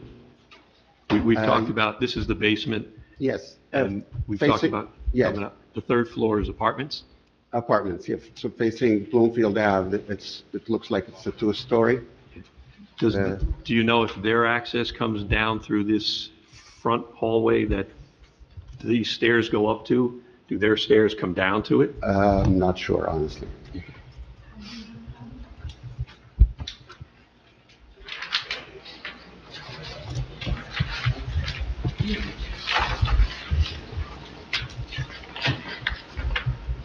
Questions been answered by the board? Yeah. Okay, seeing no more questions from the board for our architect, I would open up questions to the public of the architect, if you'd be so kind as to come up.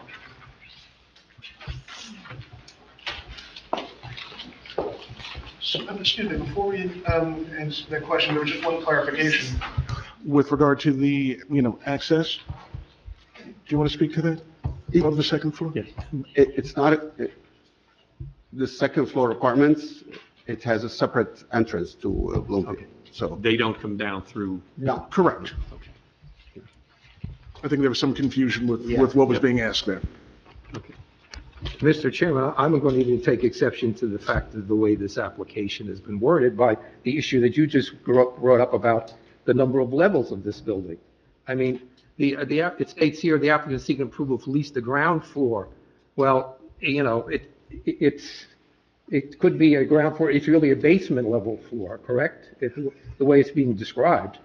Coming in from the rear, it's the ground floor. Coming in from the rear, but coming in from Bloomfield Avenue is the basement. I mean, it's a unique property, I get that, but, it's kind of hard to classify it one way or the other. But your contention is let me get to the chase here. It's totally isolated from the other two levels. Is that an accurate statement? correct. Okay, thank you. Ms. O'Donnell? Sharon O'Donnell, Verona.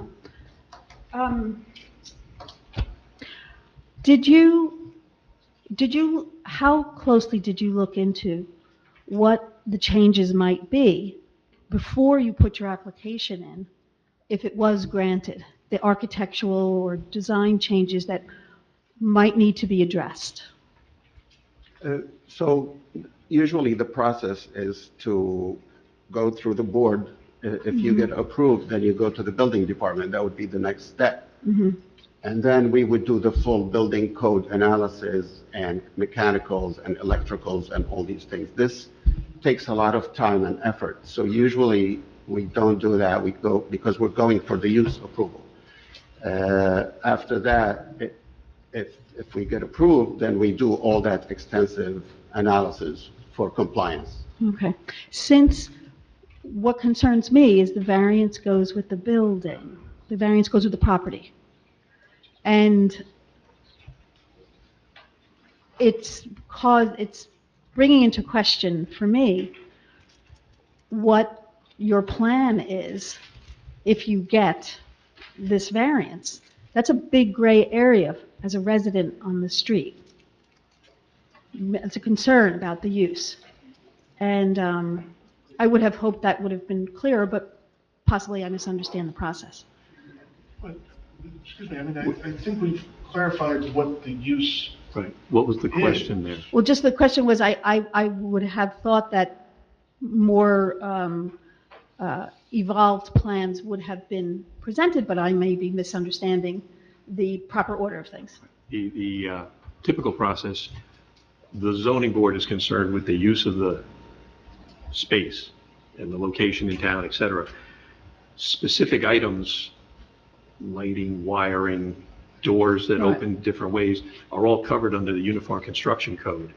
And we rely on that code and our code enforcement officials to make sure that before a certificate of occupancy is granted for a space that we approve to be used as such, that all of those other codes come into play before they get that. And that would have to be, yet the variance is granted first. It just feels like the cart is being put before the horse, but I may be misunderstanding this process. Yeah, I mean, in my experience, like occupant load determines everything. It informs the site plan. You know, you have to figure that out first, and then, you know, roll up your sleeves and do the rest of it. So I'm surprised that that was not looked at, honestly. As am I. Thank you. Thank you.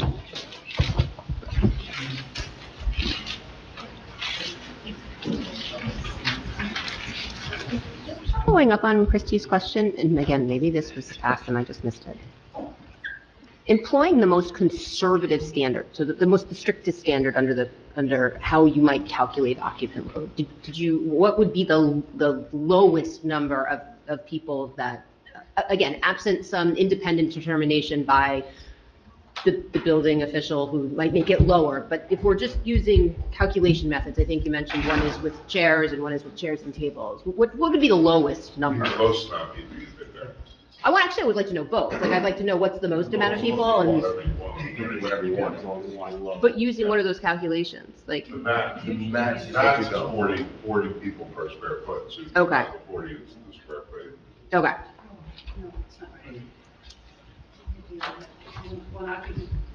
One occupant per 3 square feet, per 7 square feet, and per 10 square feet for tables and chairs, I believe.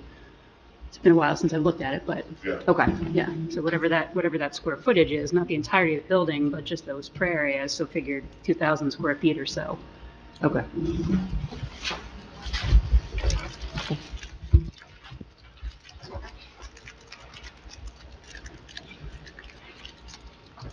We good?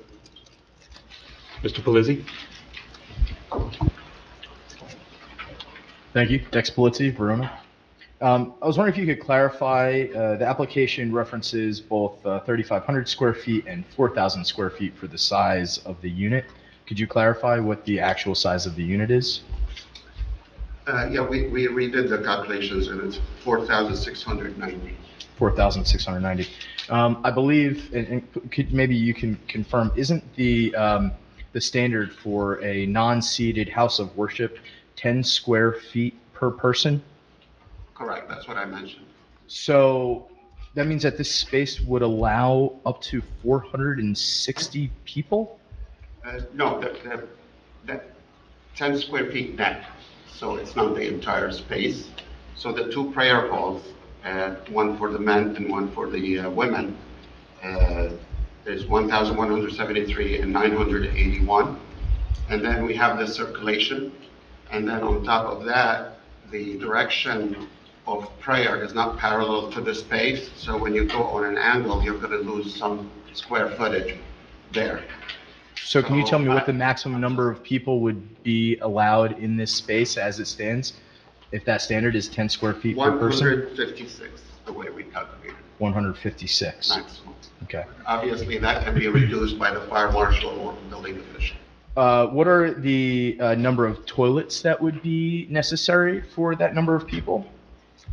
Like I mentioned, right now we have 2 toilets. I think we're going to need to increase it. And again, if we increase the number of toilets, that reduces the number of occupants also.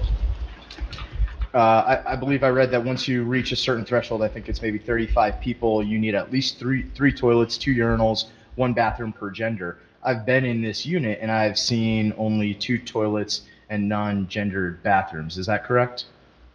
There's 2 toilets, and again, we're going to need to do some modifications to the interior. Once hopefully, if we get the approval, we're going to do the change of use, and then we're going to comply. Most likely, as I mentioned, we're going to add to the bathroom count. Given those changes, when would you actually estimate that the organization would start operations in the space? Whatever it takes to do the drawings, get the permits, and do the construction, I'm not sure. Are we talking months? Are we talking years? Usually, Days? Usually it's months. Okay. What are the standard for HVAC systems? What do you mean is that? Like for a building like this, if it is a house of worship versus what it's zoned for currently, which is really a retail space, the HVAC standards are different, and I'm wondering how they're different. Yeah, it's definitely different. We're going to hire a mechanical engineer if we get approved, and he's going to determine that based on the mechanical code. So as it stands, why did you believe that this space was fitting for the use for the assembly of people? It's an existing space. It has open halls. We think it can be adapted to the use. So. Okay. Okay. Thank you. Thank you.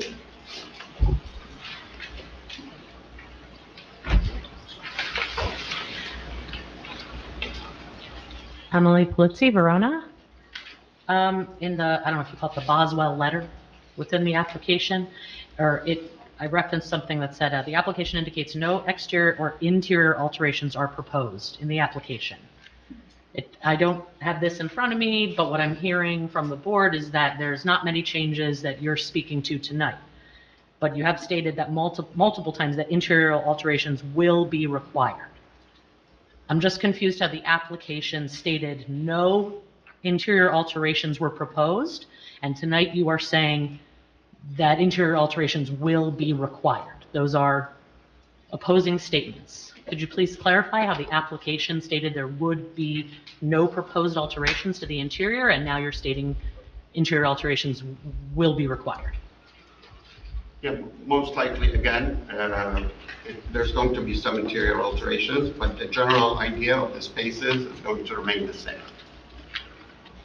Okay, so again... Most likely there will be some alterations, and as I mentioned, increasing the number of toilets and bathrooms. Okay, and I understand my neighbor had come up and referenced putting the cart before the horse, right? So the idea that changes are going to need to be made, but you are not speaking to any of the possible changes, like not even considering what those might be?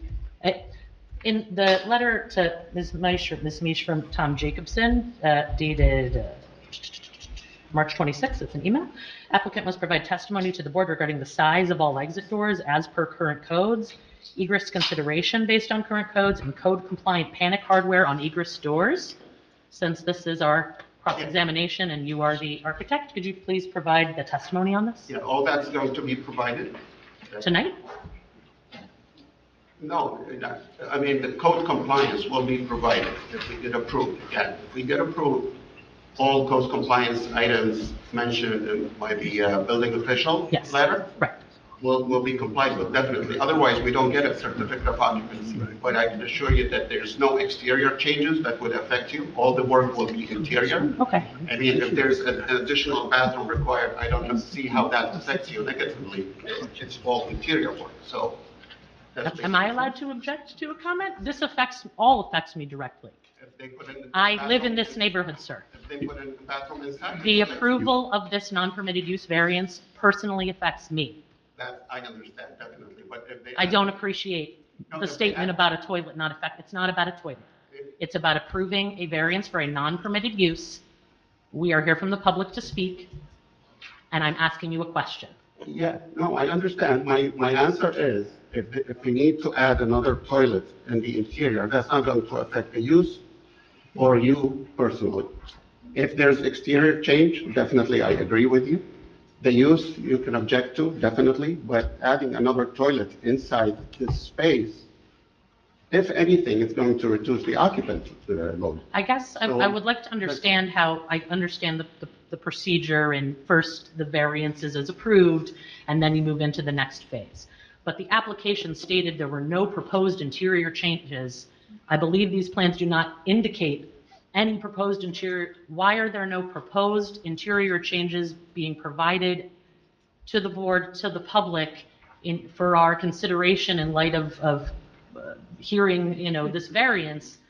I'm just confused as to why information was not considered. I realize the work is not yet done, but the idea of having the foresight into, well, here are the proposed changes based upon the requests here, that why that information is not coming before the variances to be approved or unapproved. The fact that the applicant is willing to comply, and that's what we look for at this hearing, is their commitment to apply all of the Uniform Construction Code changes to whatever. We're simply looking at the use of the space, and with the plan in place that anything that we approve as far as the use of it, they will meet all of the construction code requirements, like the doors and the bathrooms. They really are tangential to our discussions as to what this property is being used for and how it fits into the neighborhood. I guess my question then is just why, even though that is tangential, right? Why are we not being presented with information that shows us some foresight or planning If I might, into that? because any of those modifications will result in the requirement for less relief by the applicant, because if they add a bathroom, there will be less occupants. If they have to widen doors, there might be less room for prayer. So this is the maximum that they are applying for. Any required commercial code modifications would reduce that. So it doesn't affect, that's what the chairman is saying, it doesn't affect this board's evaluation. Okay. I know Ms. DiBertolo, I think, was the one who brought up occupancy, Right. being that kind of, and I'm understanding that if interior alterations are to be made, that would affect the occupancy, that then affects the parking. So you can see how this is a domino effect, and how if certain things perhaps are not addressed on the front end, it leaves a lot of question marks in the air to say to approve something and then make all those decisions later. So as a member of the public and a resident of the neighborhood, I was hoping for, I guess, a more comprehensive testimony from the architect regarding these things. I realize perhaps that's not the proper protocol or the considerations are different, but just if the occupancy were this, then that. Maybe that we're going to get to that. But it just feels like a lack of foresight or information being presented. Ms. Polizzi? Yes. As a guidance to the public asking questions, you want to direct your questions rapid fire that will help the board make a decision. If you ask the questions and you don't get an answer to it at the end, when you have an opportunity to make your statement, that's the ideal time to stand up and say, look, they didn't address this, they didn't address this, they didn't address this. That gives the board something that we can use in putting together our deliberations. So in this moment, I guess all I'm saying is I have questions and you do not have answers, but I will repeat that later on. Thank you. Thank you.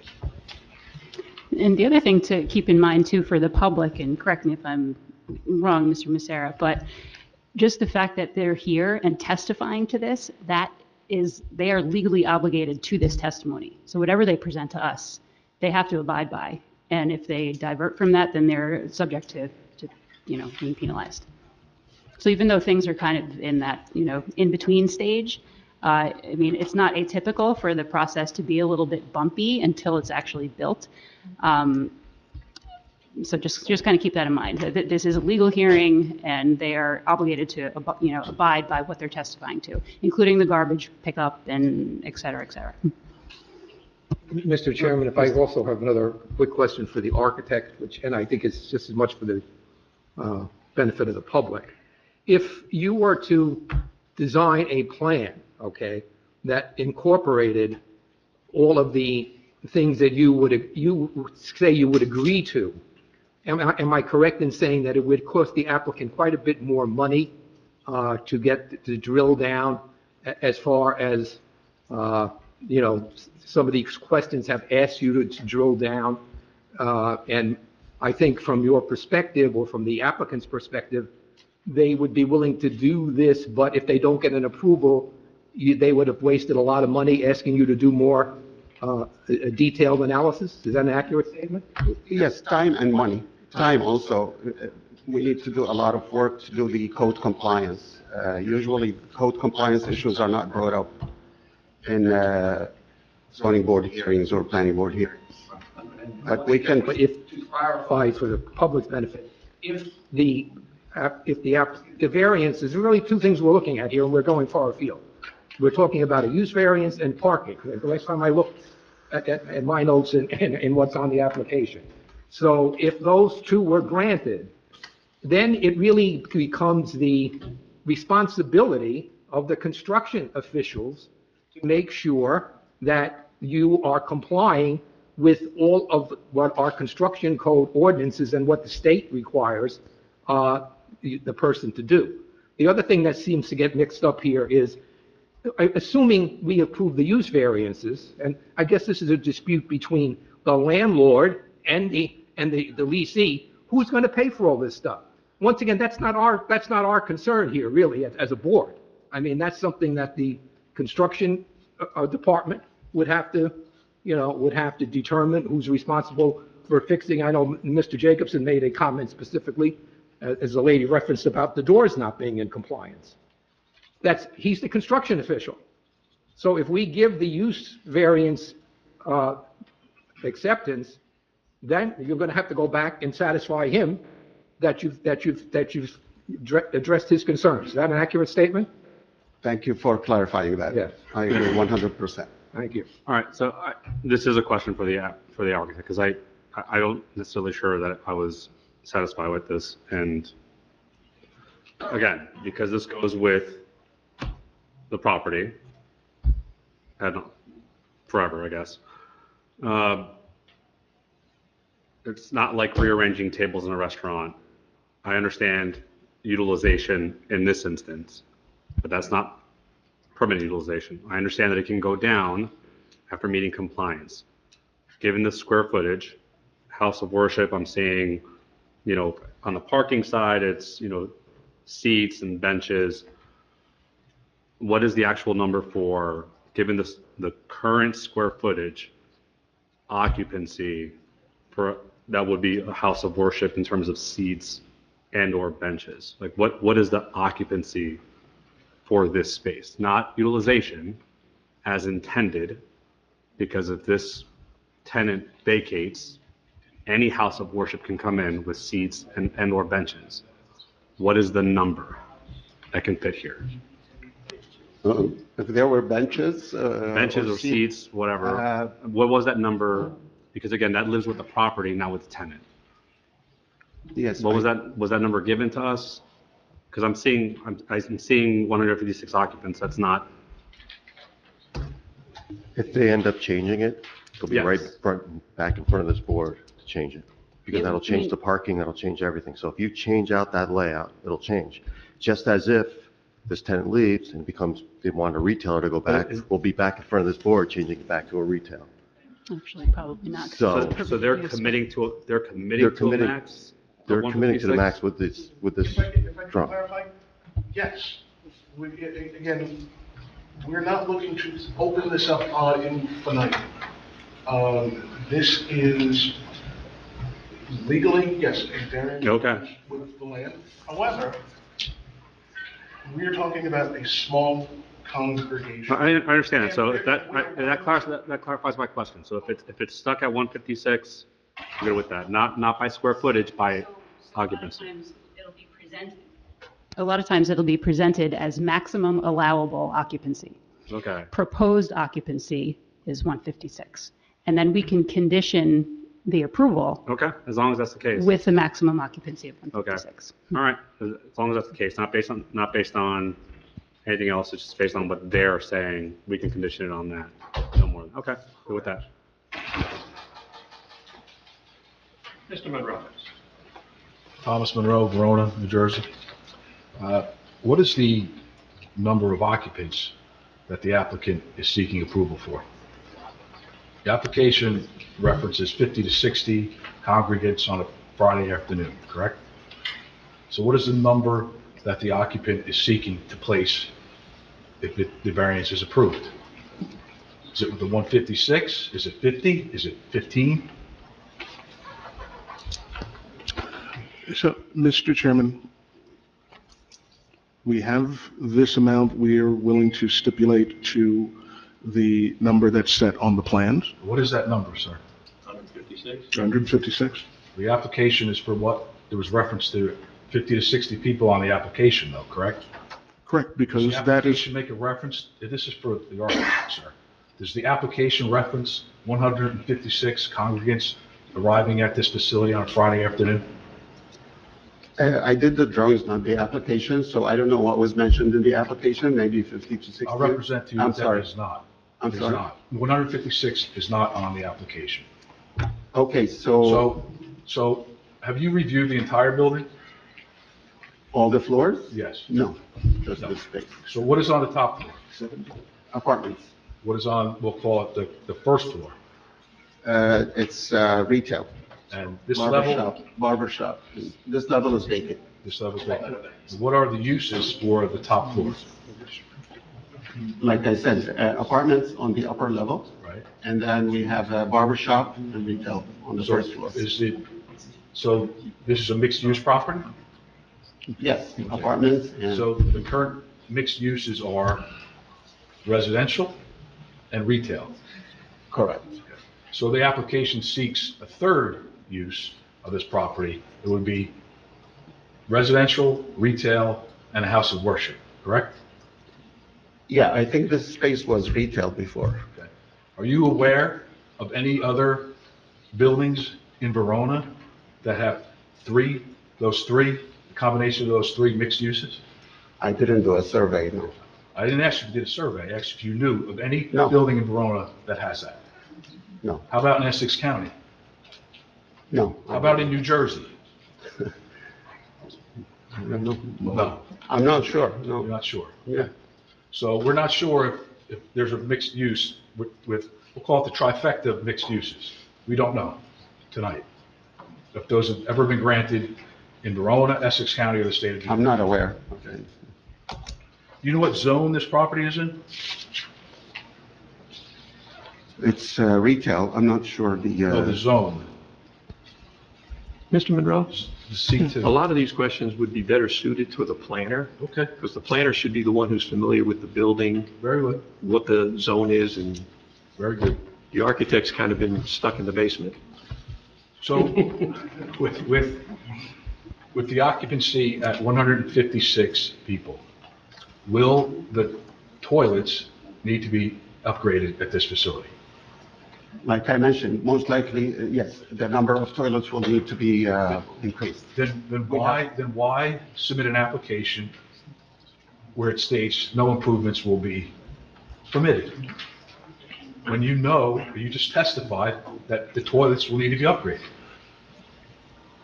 I mean, the application could, maybe can be adjusted. Now, we're saying that, we're stating that most likely the toilets will be increased. The number of toilets. Anything else that you left out of the application for the board and the public? No. Just You know, that. the door sizes, the push bars and things like that. The HVAC, there was testimony on the HVAC earlier. HVAC might Is that be. going to have to be upgraded? Yeah, like I mentioned, we don't do construction documents until we get the, like Mr. Ryan mentioned, this application is for the use. Yeah, Mr. Chairman, if we Those can. HVAC units are installed, where will they go? Will they go to the side of the building, the roof? These are things that, once a variance is issued, those items, it may be too late for the residents of Verona. And then this building just expands, the landlord's not here, and you're aware that the variance would run with the land, correct? Right. Mr. Monroe, those items would all have to go where they would be code compliant without coming back to this board. Understood. So HVAC and. My point is, none of this was submitted in the application to the board or to the public, and remarkably, as we sit here today, a lot has been flushed out, and I just think that's. And that's something that we take into account when we deliberate. It's Thank like the lack of this clarification. But if I may, Mr. Chairman, just on that point, when we say that no improvements are being proposed, we're talking about things that are going to intensify what this is. If there were HVAC or anything else that are outside the building that is messing with the footprint of the building, we would have to come back to you. So I hear the gentleman's concern, but this is not an unfettered application, or rather, it's actually very fettered. We don't just get to come in and then blow out walls, put stuff in the back, front, and the side. So this is very constrained, and if we're doing anything outside of these walls and intensifying what is being provided to you and presented to you, we're coming back. Period, end of story. Just a quick, two questions for the architect. Have you ever designed any buildings that have the uses of residential, retail, and house of worship? The three uses in one building? Yes. No. Okay. Would you say it is very uncommon to have all three of those uses in one building? I mean, we do mixed uses, but there's combination Of those three, residential, retail, and house of worship? If you know. The use per the building code is not house of worship, it's an assembly use. And I've done quite a few, multiple uses. I mean, like, look at a mall. A mall can be a whole gigantic bunch of uses under one roof. That's not atypical. I've done retail, residential, and office in the same building. There's a code for all these possibilities, all these probabilities, so it can be addressed. It's no big deal.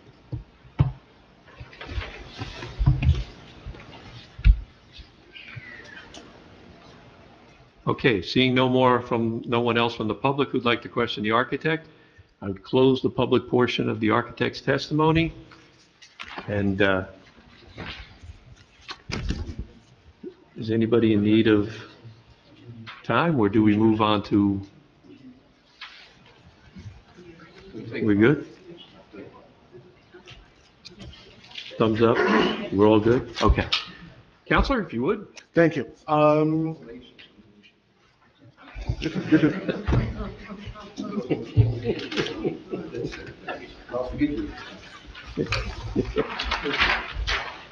Okay, particularly as there were engineering questions, I would like to now bring up our engineer.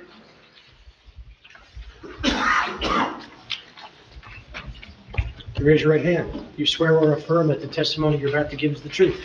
I do. Can you state your name and business address for the record and spell your name, please? Mohammed Ahwa, Mohammed, Elhawat,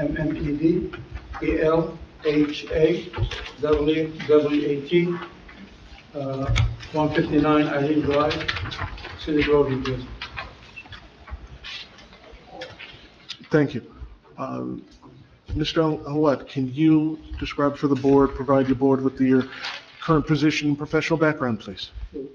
I'm a professional engineer in the state of New Jersey and 8 other states. Here you go. I'm a licensed professional engineer in the state of New Jersey and 8 other states. I have testified in front of this board and many other municipalities in New Jersey, New York, Connecticut, Pennsylvania, Maryland, and Massachusetts. Education? I have a bachelor's degree in civil engineering and master's degree in civil engineering from NJIT. Thank you. And your licenses are currently in Yes, it standing? is. Yep. Okay. If the board has no issue, we would accept you as a Thank you. expert witness in engineering. Thank you. Can, Mr. Hoyat, can you provide the board with your professional opinion and description of the application from an engineering standpoint, please? Sure. The property is known as Lot 68, Block 1703. The total area of the lot is about 10,000 square feet. The first floor or the ground floor that we are here for is about 4,500 square feet, plus or minus. Again, this is an application for use variance and parking variance. The property is an L shape, has frontage on Park Place, about 40 feet, and frontage on Bloomfield Avenue, about 49 feet. 49 feet? Yes.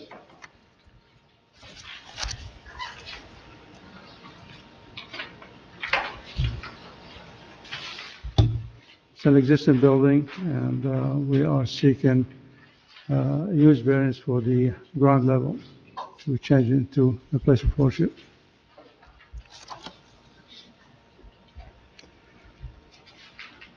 So the total number of worshiper would be 156 based on the architectural layout, and that's required 52 parking spaces. Currently, there's about 7 parking spaces on site. The rest will be utilizing the municipal parking spaces and along Pleasant Valley, not Lakeshore Drive. I'm sorry? Lakeside. We have the traffic engineer who's going to testify about the parking or where we could park for this facility.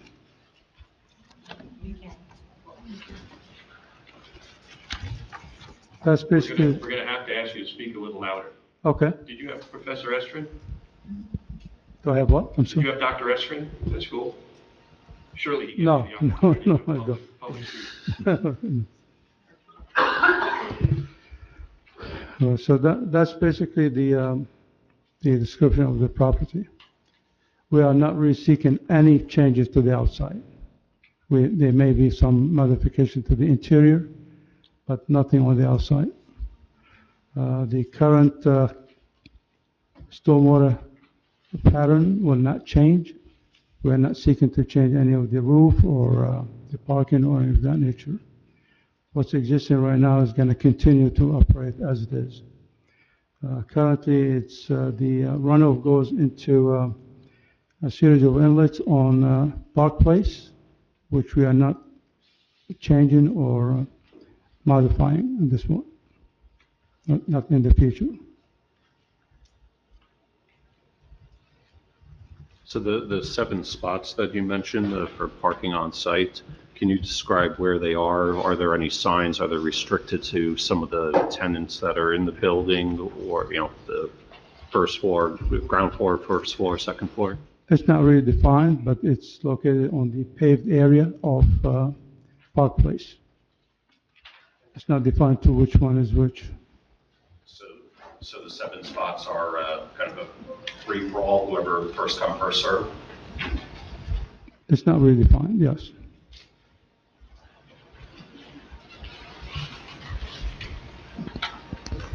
When you say they're on Park Place, the access to the spaces that you're referencing is from Park Place. Correct. Correct. But the parking spaces themselves are in a small parking lot. Is that an accurate statement?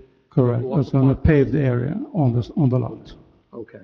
So to follow up on Mr. Weston's, I think, significant point, the spaces that are there now, since that building has been unoccupied, the bottom floor has been unoccupied for so long, there sort of isn't a clear definition, and as I can recall, as to who is entitled to use those 7 spaces at the moment. So hopefully, if you did get a conditional improvement for this, I think one of the conditions that I would request is that signage be placed there specifically limiting the parking to the members of the prayer room, okay, and not open to the general public, because if they, the way things are now, there is sort of a Wild West kind of a thing. And no one is calling the police at the moment if somebody parks in those spaces to say, get them out of there. At least I'm not aware of that. So you are maybe would have to stipulate with, once again, even though we're not supposed to ask questions about you and the owner of the property, which is a little bit constraining, hopefully you would agree, if we conditionally approve this, to clarify the use of those spaces with the owner of the property. I think that's a fair condition, and actually it would be to our benefit as well. Okay.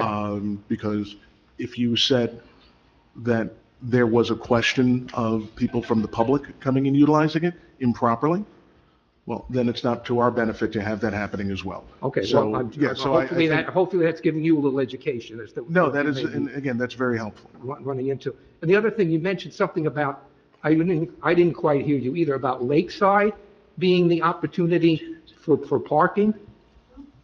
I said the traffic engineer would testify into that. Okay, because that's, the only access to the municipal lot, just for your edification, to my knowledge, is on Park Place. That's right. Okay, that's it. In and out.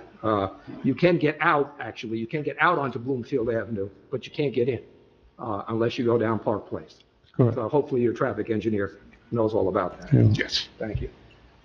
Is there stairway access from your rear parking lot to the municipal lot in the back? There's an exit door from the interior of the first floor, goes up to the first, from the ground level to the first floor, and then into the parking.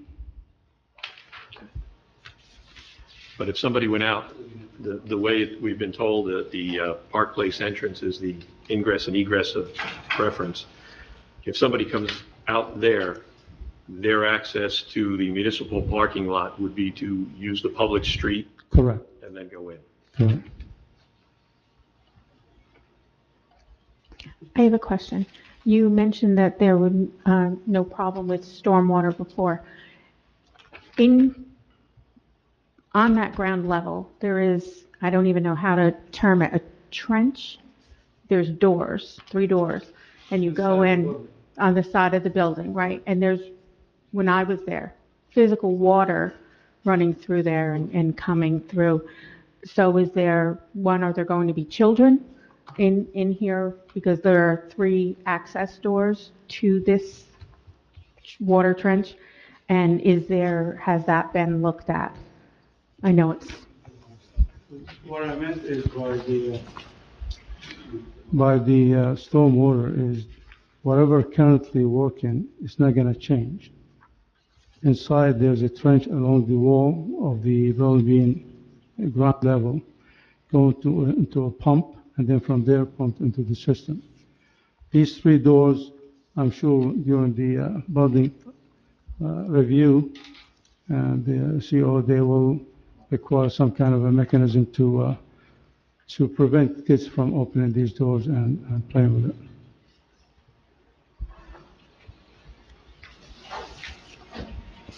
Can you speak to building lighting?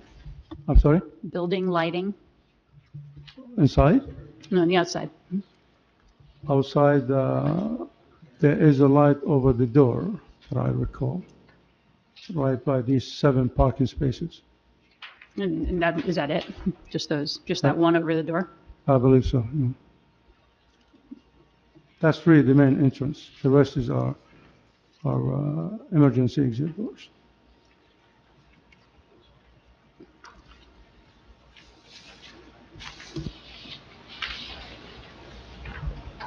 And no signage is proposed as part of this application, is that correct? Not that I'm aware of. Correct.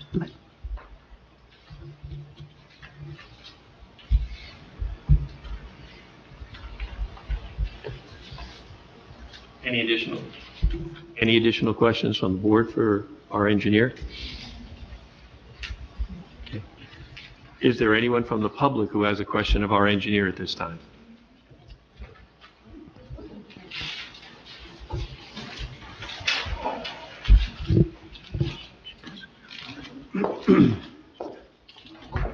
Sharon O'Donnell, Verona. Excuse me, I'm sorry, I didn't hear your name. Mohammed. Okay. Was a traffic study performed? Yes. Who, Yes. who did it? That'll be our next witness. The next witness. I see. Was a crash study part of that? You could ask him the question. That's our Oh. next witness. Okay, well then I'll be up then. Thank you. Thank you, Ms. O'Donnell. Thomas Monroe, Verona. Sir, do you know what zone the property is in? TC. See what? TC. CC? TC is town center. What's with the, how do you gain entrance to this unit?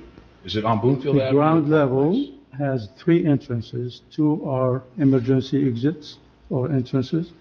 And 1 is the main entrance, which is off Park Place on that paved area. So the main entrance is Park Place, On Park Place, yes. and the entrance and exit on Bloomfield Avenue is for emergency use only? Correct. So if you come out Park Place, how do you get to the municipal parking lot? Come up onto the street, sidewalk, into the municipal park. Okay. And there are 7 parking spots in that That's paved correct. area back there? Are they currently outlined? Some of them, How many? about 4, 4? yeah. Are there any vehicles in there permanently? You can see 7 cars. Permanently. You can see 7 cars parking on that paved area, Is there any debris in there currently you're aware of? maybe. Maybe? What, Yeah, I have nothing to do with it. but do you know? Is there debris in that area? Is there an I mean, abandoned they car in that mentioned area? last meeting, this meeting, that there's some trash in that area, which he testified that we're gonna take care of it if we ever get the approval. So will any stairwell be built from that parking lot up to the municipal lot? There's nothing would be built, no. Would anything be required?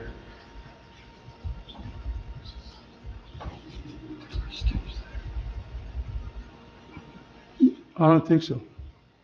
No? No, Is there anything that would be required related to that emergency exit to Bloomfield Avenue? there's a stair from the ground floor into the door at Bloomfield Avenue. So there's 2 exits and entrances to this property. There are no There's a windows? tree. 3. Where's the 3rd? In the middle, going to the on the northwest side of the building, into the parking area, into the municipal parking. And how do you gain access to that exit? You could come in from that door into the, From the interior, if you wanted to go out? there's a stair going up, shown on the architectural plan. But there are no windows in this building, in this unit? No, there's not. Thank you. Thank you.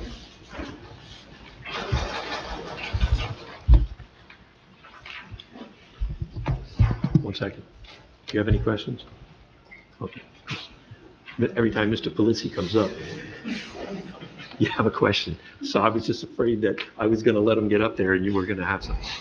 Mr. Pelisi, please. Thank you. For 156 people, how many parking spots would you need? 52? 52? Yep. How many are on the property of 544, 546 Bloomfield Avenue and 10 Park Place? I just said 7. And how many existing tenants reside and occupy that building, both commercial and To my residential? knowledge, is only the apartment building. I regularly see 5 vehicles parked there daily. So that would leave 2 out of those 7 for Okay. your, is that correct? Well, if there's 5, then there's 2 left. And so you need, how many for 156 people? I said 52. 52. And where do you plan on getting those parking spots? Mr. The Polizzi, traffic engineer will the answer that traffic question. report's going to cover all those. Oh, I'm sorry, I thought this was about parking and traffic was separate. Now, engineering outside the building, structural, water. Oh, I apologize, I thought we were on parking, but my apologies. In a minute, we're going to have the traffic study presented. Oh, I'm sorry, yeah, Hopefully by all they'll means, I did not mean to. address those. Thank you. Save those questions. Yeah, okay. Is there anyone else from the public? Parking and traffic are the same thing, or the same person? No. Yes. Yep, traffic study includes that. I see no one else from the public, so I would move back to council and get our next witness up here. So I've heard that people want to hear from the traffic engineer, so let's bring him up.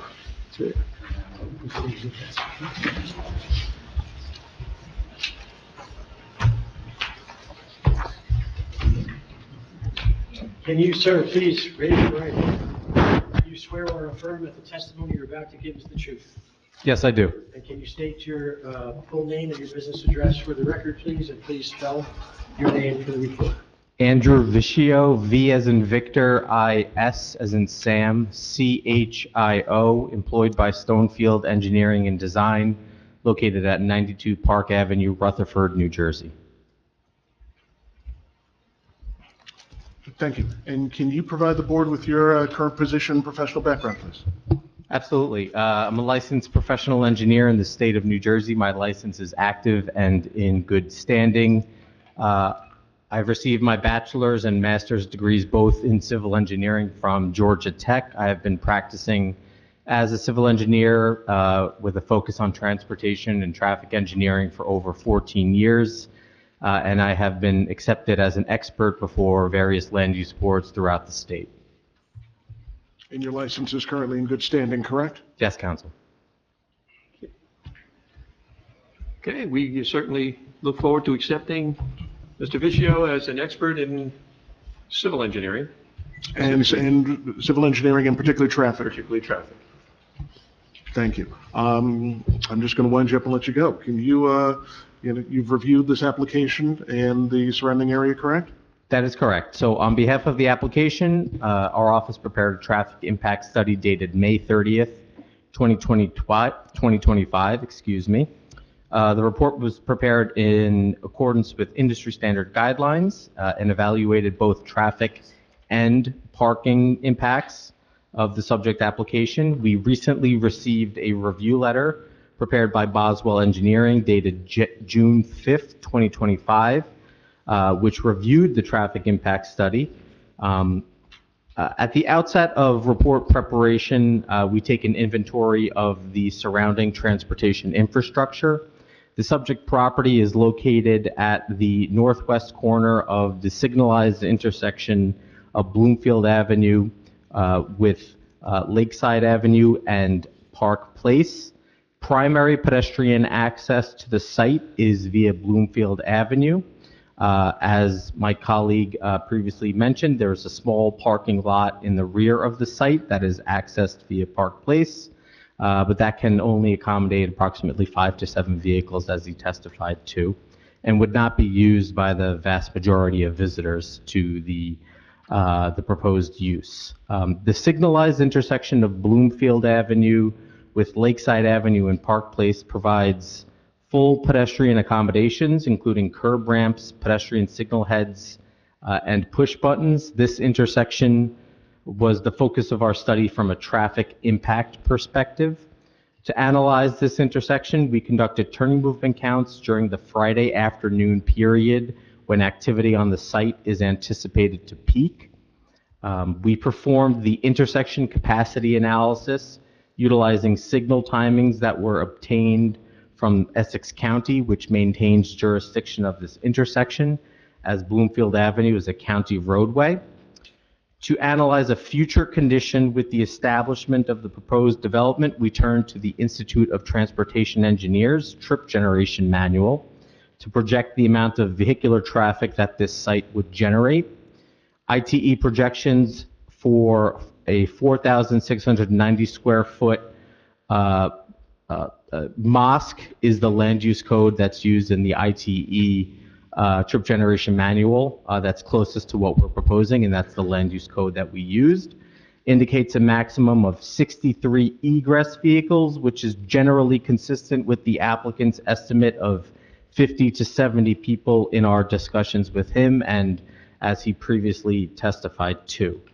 Friday afternoon prayer would occur from approximately 1:15 p.m. to 2 p.m., and we analyzed the hour that people would arrive and the hour that people would depart.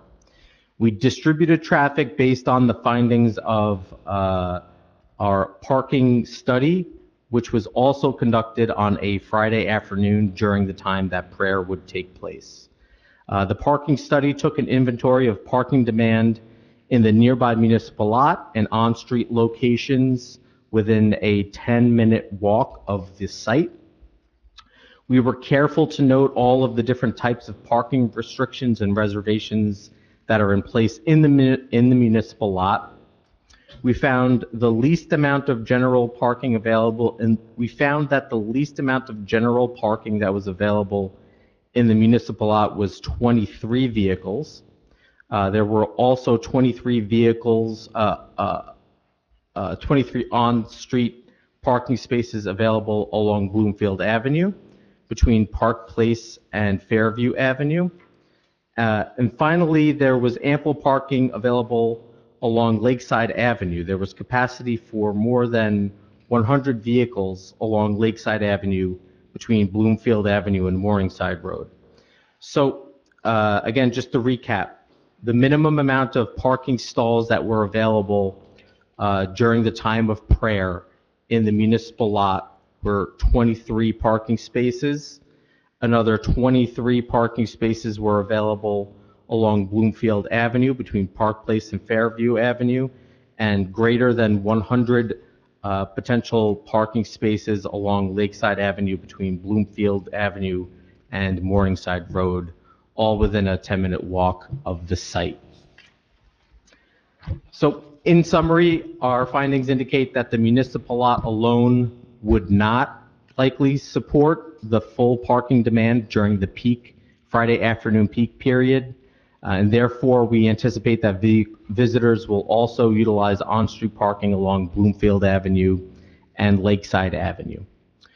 Going back to our capacity analysis, our findings indicate nominal increases in vehicular delay for all movements at the subject intersection, with the exception of the southbound approach of Park Place when people would be departing after prayer. Our calculations indicate that there would be approximately 35 more seconds of delay on average for vehicles departing Park Place during the peak hour that coincides with prayer departure. That is because we routed traffic to the municipal lot based on the findings of our parking study, and now in the future condition that we analyzed, the lot would be utilized to, in the future analysis that we analyzed, the lot would be utilized at 100%. Typically, traffic engineers in my position would suggest adjustments to traffic signal timing to mitigate this impact, this increase in delay. The traffic impact study indicated that traffic signal timing potential retiming to mitigate that impact was optional. And my reasoning for that is as follows. Less than 3% of the traffic that travels through this intersection enters via Park Place. So to maintain capacity along Bloomfield Avenue and Lakeside Avenue, which both carry hundreds of vehicles during the Friday afternoon peak hour, as compared to the 50 vehicles that we counted leaving Park Place during the departure peak hour, it can be reasonably concluded that Bloomfield Avenue and Lakeside Avenue should be prioritized from a traffic signal timing perspective. This increase in delay would also be limited to just 1 hour of the week. However, the Boswell review letter does appear to be in favor of the optional signal timing adjustments that we included in our traffic impact study. So we can certainly work with Essex County to implement those signal timing adjustments if that is the board's desire. So in summary, there is adequate public parking available within a 10-minute walk of the site to accommodate the proposed use during the busiest peak hour. We anticipate that people will park in the municipal parking lot, Bloomfield Avenue, and Lakeside Avenue. And our capacity analysis findings indicate nominal increases in delay to Bloomfield Avenue and Lakeside Avenue during the busiest peak hour, with that additional delay to Park Place, as I previously mentioned. And again, we are happy to work with Essex County on the traffic signal timing adjustments if that is the board's desire. Before I conclude my direct testimony, I would like to address 3 comments included in the Boswell June 5th review letter that asked for additional clarification.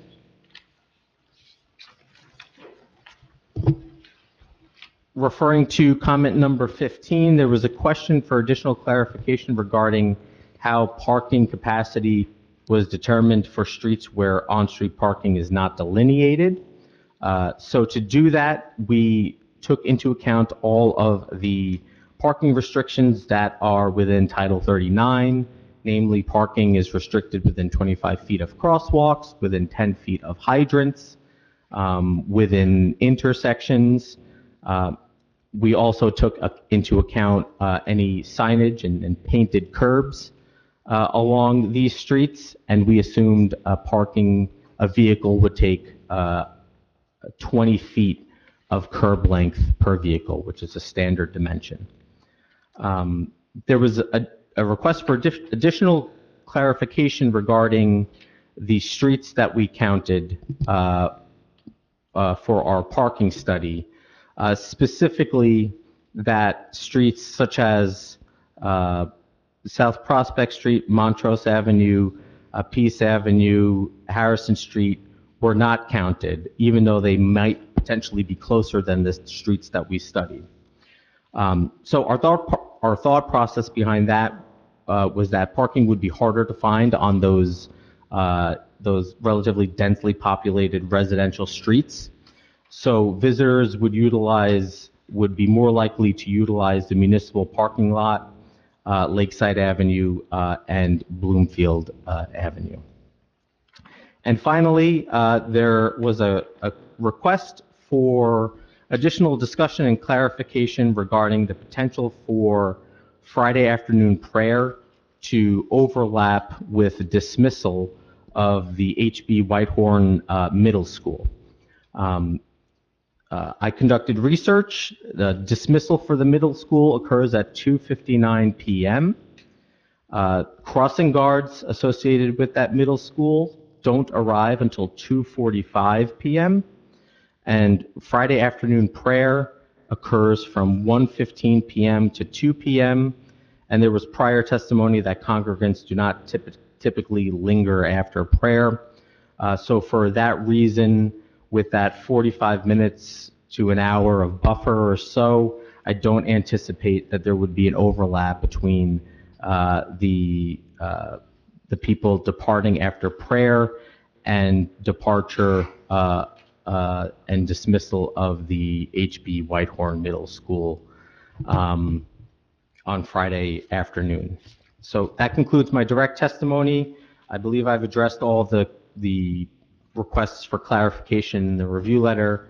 Happy to answer any questions. I had a few follow-up, particularly on a time where, let's say Friday, you heard that we would be in favor of utilizing local police to help with traffic direction, correct? I did hear that was requested. So if that were also in place, would you agree that that would lessen, and to the extent there was any impact, that would indeed mitigate and lessen any impact in around that intersection? I don't see, Positive way? I don't see how it would hurt, no. Thank you. Also, with regard to the timing of lights, you said we would be in favor of, working with the county and doing that. Do you see that as a problem in terms of those negotiations with the county? I don't. The traffic signal timing that we proposed, the timing adjustments that we identified as being necessary to meet the no-build condition or better, is only an adjustment of a reallocation of 3 seconds of green time from the Bloomfield Avenue phase to the Park Place phase. That would get the level of service and delay to where it would be in the future without the subject application. So because of the relatively small amount of green time that would have to be reallocated, I don't foresee an issue should we have to work with the county on that. And forgive me if you said this, but that doesn't require any additional infrastructure to the lighting. That's an electronic mechanical thing that happens on site. Is that correct? That's correct. An engineer like myself would put together a signal timing directive, and a traffic signal electrician or technician would go to the field and program that timing directive in the cabinet that exists today. Thank you very much. Mr. Chairman, I have no further direct questions of Mr. Vishio at this time. My first question would be for our engineers. Have all of the issues that you've brought up been addressed satisfactory to you? And Marco, be honest about the timing of that signal. Overall, yes. All of my questions, for the most part, I just want to ask an additional clarification for the public as well as for the board. But in terms of the timing, I didn't foresee it to be an issue, but nonetheless, I wanted to bring it to the board's attention, just in case, because it's very rare that municipalities it's very rare that municipalities want to see a degradation of any approach, let alone one that doesn't experience necessarily a lot of vehicular traffic, but nonetheless, it would be appreciated, I would assume, both by the public as well as for the board to address that. You and I both know 3 to 5 seconds, even 10, isn't necessarily a big deal, and that can easily be accommodated.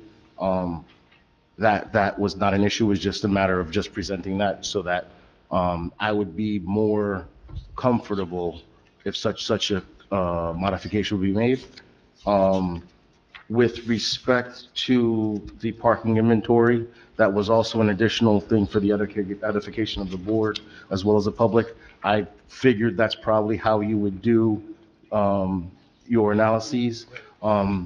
If you would, though, just also clarify, you also took into account driveways, correct? Absolutely. Absolutely. And although we did include in a summary table in the body of the report the results of the parking availability on Lakeside Avenue for the full length, I'll say, between Bloomfield Avenue and Morningside Road, in our appendix we break it down into smaller segments. So you could see, for example, the capacity was 74 vehicles between Bloomfield Avenue and Peace Avenue, for example. Okay, thank you. And lastly, if I heard you correctly, the exit time, if you will, for the middle or elementary middle school, thank you, is roughly 3 p.m. Yes, so I have a copy of the student handbook, which outlines the departure time, specifically stating 2:59 p.m., also stating the time that crossing guards arrive to their posts. Crossing guards arrive generally at 2:45 and stay till 4:15, except for one location where they depart at 3:45 p.m. On the day of the traffic counts, the crossing guard arrived to the subject intersection at, I want to say, 2:38 p.m. So right about when the student handbook would say. And lastly, would you happen to know if, I don't know, I'm trying to figure out the words, vehicular, let's call it queuing in advance of the, for lack of a better word, release? Do you happen to know if that spills onto Bloomfield Ave during that time? So I was not present physically during the day of the counts, but I did review the video at the intersection during the day of the counts and watched during that 2 o'clock to 3 o'clock hour. In each case, the queues along Bloomfield Avenue cleared every single cycle, which you can see, which makes sense intuitively when you look at our capacity analysis. The main line is not failing. So any queue that builds up on Bloomfield Avenue clears at the end of that green cycle. So there is no residual queue that builds and builds and builds. Okay. And lastly, I'm thinking more of, I don't really remember the operation in terms of if it's permitted or not. Are vehicles allowed to make the eastbound, I think it's eastbound, left into that site? Do you see what I'm talking about? You can. Kind of like going from Caldwell to Bloomfield, making the left into the driveway. Or is that permitted? Okay. All right. That answers my question. Thank you. Please let the witness answer the question, just for the record. Sure. I would like clarification on the question. So the site does not have access on Bloomfield Avenue. No. I'm sorry. Correct. Okay. Correct. I was more thinking in my head too about the middle school in terms of the eastbound left. I'm not familiar with the turning movement restrictions at the middle school's driveways. I can't answer that definitively. Okay. Thank you.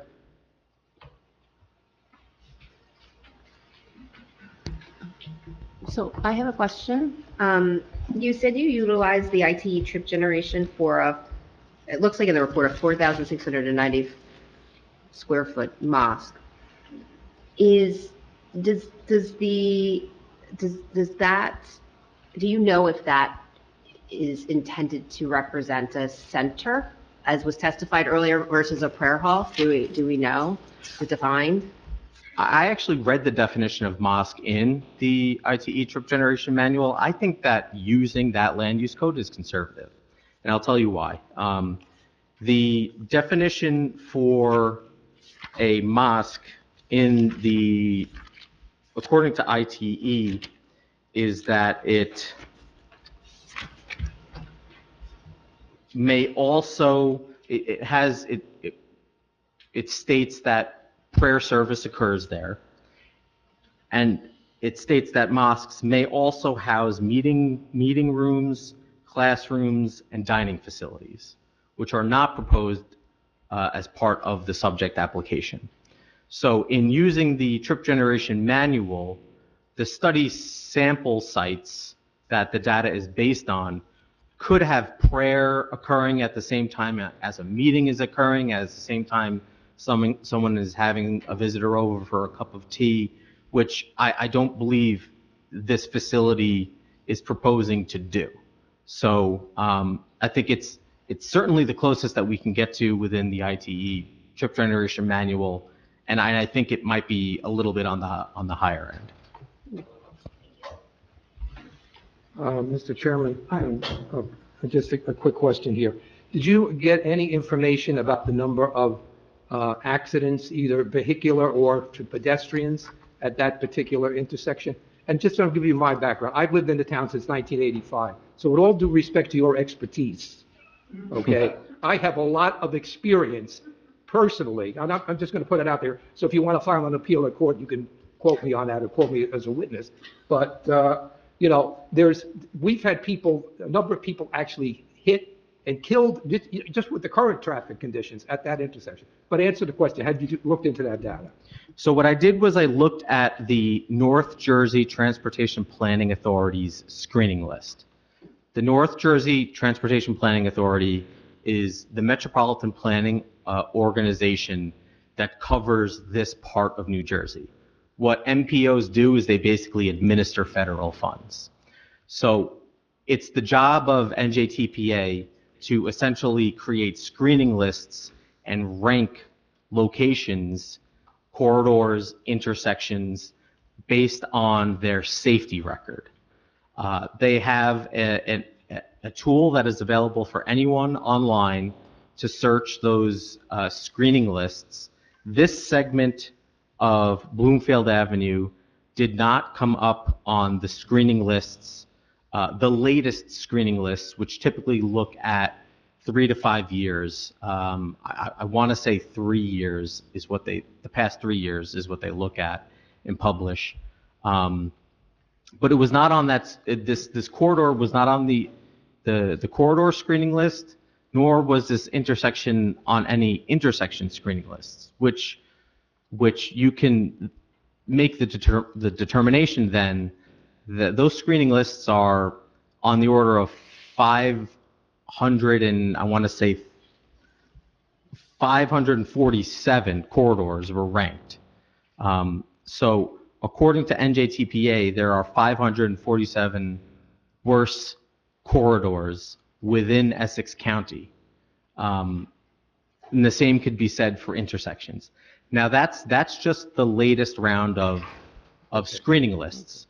That inventory that I referenced, that website that I referenced, also indicates that there was a safety project along this segment of Bloomfield Avenue that was authorized for construction in 2020, and in doing some Googling, seems like the construction occurred around 2022. Don't quote me on that. So I would say that the safety record of this corridor is certainly on the county's radar. They applied for federal grants. They advanced the study to construction. The latest data indicates that it's not still ranked as one of the worst corridors, but I'm certainly not discrediting your prior experience in the past. Professional, I assume you weren't there on the day of the traffic study. Did I hear you correctly?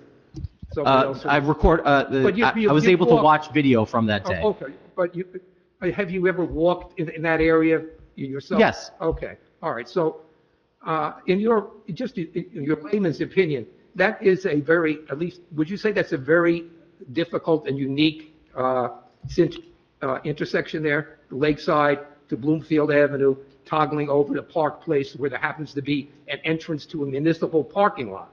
I mean, there may be many intersections in New Jersey that are off-center. Ben Franklin didn't design this town, okay? But, you know, that the uniqueness of Park Place is contributed to by the municipal parking lot being the only access point. Would you say that's probably correct? What I would say is that offset intersections are challenging from a traffic capacity perspective, because you need to divvy up the amount of green time to an inefficient number of approaches. So think about a conventional four-leg intersection. The simplest phasing could be the main line goes and then the side street goes, right? 2 phases. In this case, because it's offset, Bloomfield Avenue gets a green, then Lakeside gets a green, then Park Place gets a green. So it's a very challenging intersection from a capacity perspective.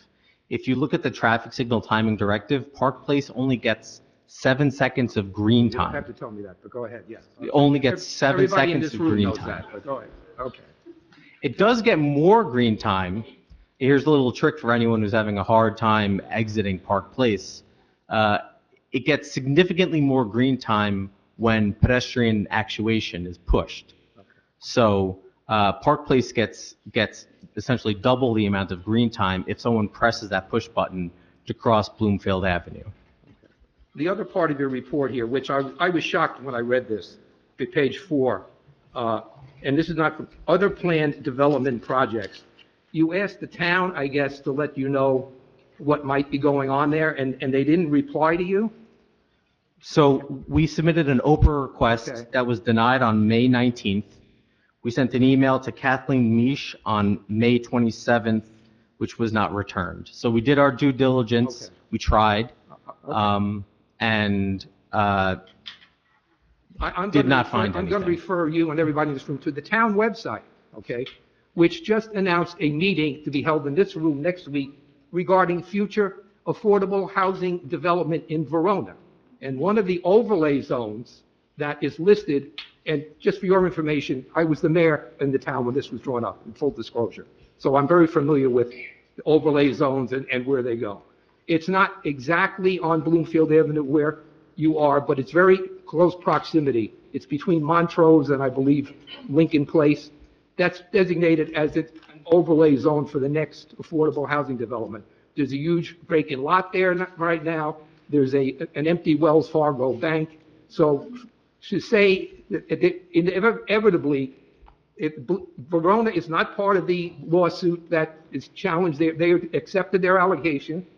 We know something is going to happen in that area. Maybe not tomorrow, but within, I don't know how many, within the next few years, I think it's going to exponentially develop the amount of traffic that is on Bloomfield Avenue. Right now, the plan is for retail on the bottom in any empty spaces and 2 floors above with a residential mixed-use 20% affordable and the rest market rate.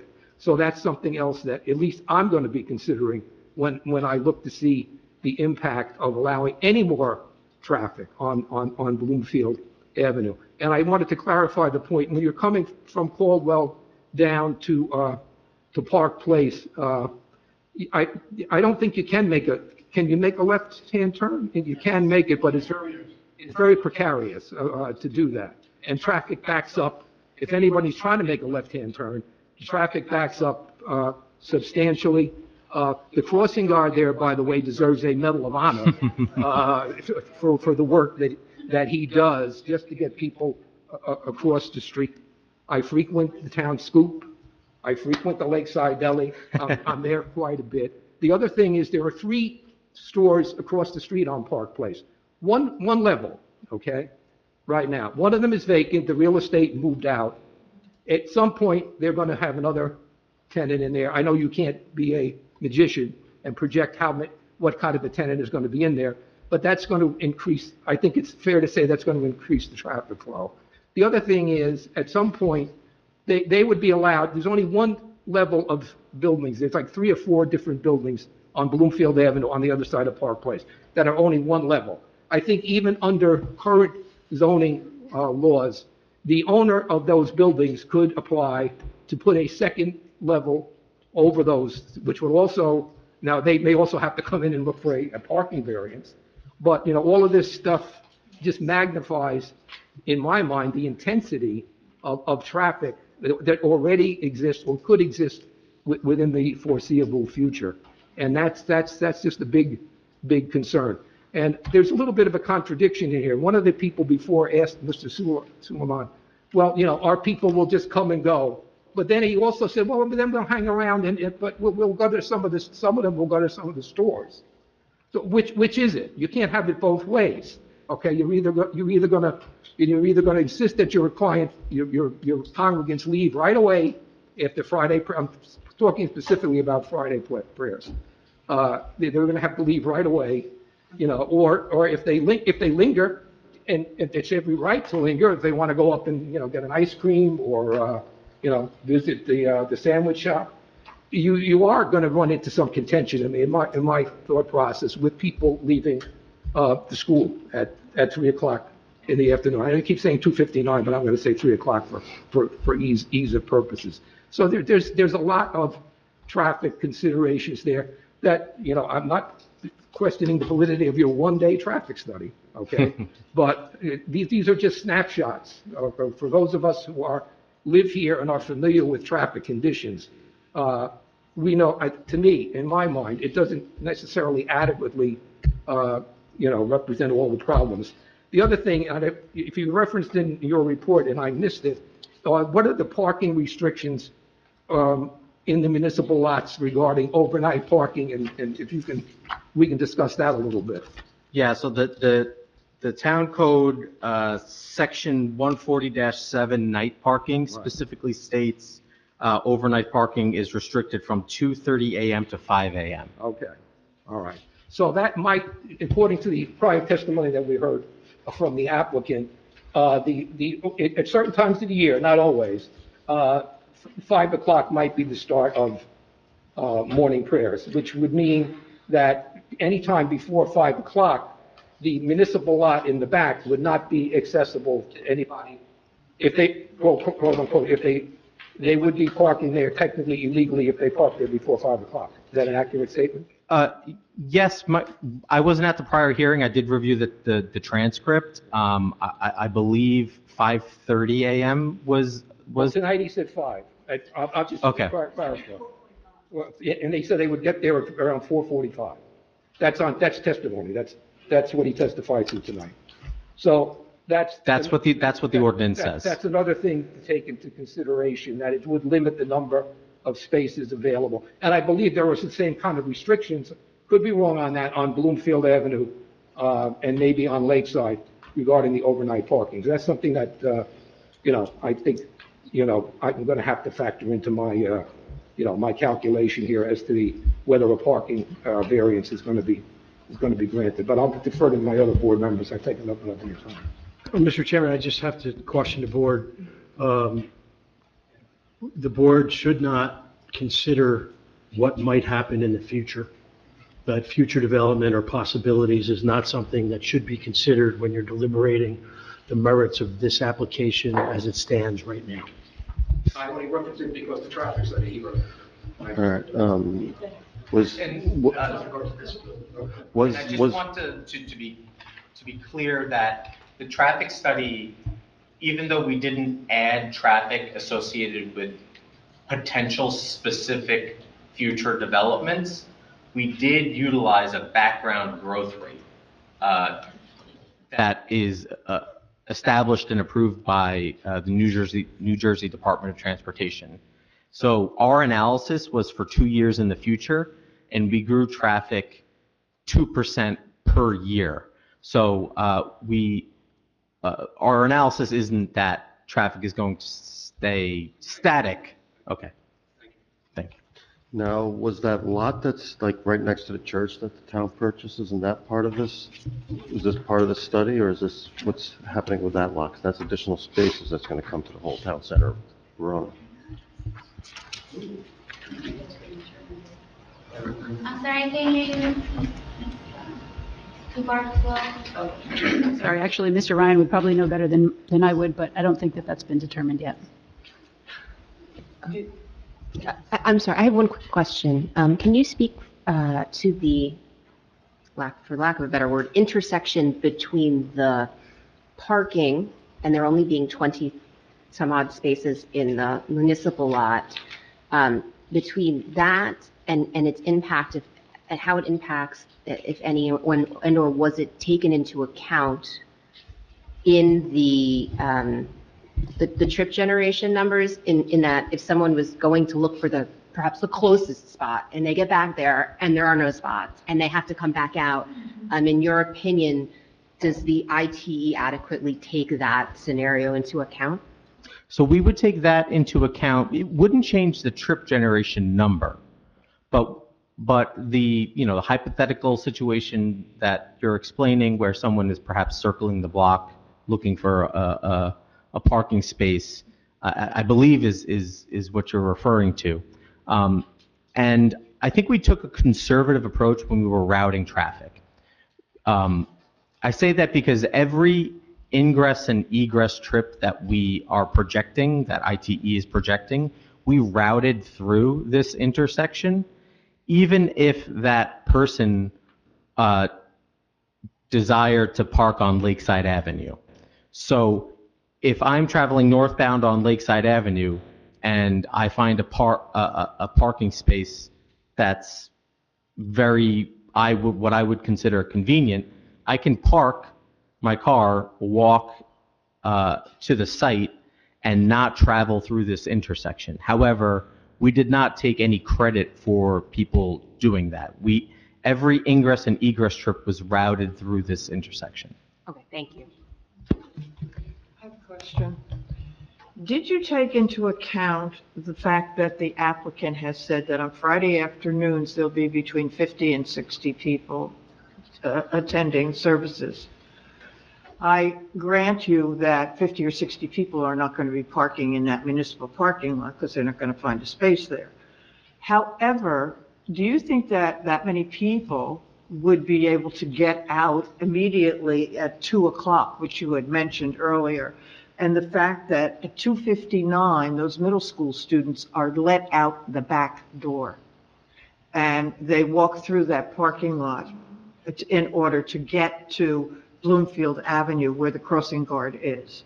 So that that should be taken into consideration. In addition to which, at that very same time, there are parents, one after the other, parking in that parking lot as well. I don't know whether you had an opportunity to observe all of that, because not all of the middle school students are exiting from the front door, because you were talking about the crossing guard. There's a small portion of them that are exiting from the back door, which leads out into the parking lot. And we're talking a lot of traffic at that particular point in time. And I don't know that 50 or 60 people who are attending services can get out of the parking lot prior to the opening or the closing of school. So I'm wondering if you just took that into consideration, or if you knew of any of that.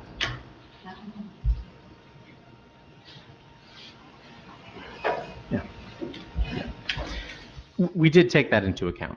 We only routed as many vehicles to the municipal parking lot as we found there to be capacity for. So our trip distribution didn't direct all of the trip generation to the municipal parking lot. Right, I understand that, yeah. So we did take that into account. And we also, our count data, our count period, we studied all the way up till 3 p.m. And the count data is broken down in 15-minute intervals, and you can see a significant uptick in traffic around 2:45 p.m., which coincides with dismissal. So I agree with your summary and your concern, but we did take that into account. In addition, you had mentioned at one point that the applicant would be willing to, on certain occasions, get cooperation from the police department, perhaps, did I hear that correctly, to maybe have additional assistance in getting people in and out of Park Place? Correct. Okay. So you've spoken directly to Chief Kiernan about that now, or you'd just be willing to go to him if we gave you the variance? So both. So there was initial conversations with the police department prior to this coming. Okay. And then if this were that a condition of approval, we would be going back to and solidifying that with the police. Was there any discussion about remuneration to the police department for diverting patrol officers to we're not getting that now, which flabbergasts me that they've agreed to that here, because I'm sure people who live on Park Place have often gone to the, I will make the bold statement that maybe they've gone to the police department on occasion and asked if there could be some additional help provided. So I'm very gratified that he was willing to accommodate your request, but in one sense, to me, that opens a little bit of a can of worms here. I mean, where do we draw the line? I mean, you tell me. No, this is just something that, and I did read that in the chief summary. He put that in there. I mean, so I know he agreed to that. I respectfully disagree with that being a good, it sets a bad precedent. That's my concern. Because there are other intersections, there are other places in town where, we could certainly use additional traffic control. So I don't know whether the chief took that into account when he made that decision. I haven't spoken to him about that, but that's something that sort of jumped out at me when I read his report, which he submitted to us. So that's another concern that I did have. So I have about. I don't find any problem with your professionalism or your report, but these are just things to me that a traffic report on one day just can't possibly, take into consideration. Another just quick question. Did you tell me what the weather conditions were on the day that you did this? Just curious. Yeah, it was overcast, not raining during the afternoon period, but certainly cloudy. So it's a typical time of the day? Yes. Thank you. Mr. Vissio, you said Park Place the light is green for 7 seconds. When there isn't pedestrian actuation. Okay. How many cars can pass through that intersection specifically given the configuration in 7 seconds? Well, typically there's startup lost time is the technical word, so phrase. And then headway is about one vehicle every 2 seconds or so. I'm trying to recall the highway capacity manual. So 3 or 4, I would say, per cycle. Okay, so if it's 4 and you have 21 cars that you're projecting to park in the municipal lot that are coming out of Park Place, so that's 5 cycles. Okay, so 5 cycles not counting the people from the school. Where are those cars going to back up? Where is the queue going to be on Park Place? Well, the school departure occurs after prayer. Presumably why these cars are in the queue. There's an hour between when prayer ends and the school departure occurs. Okay, so take away the school departure.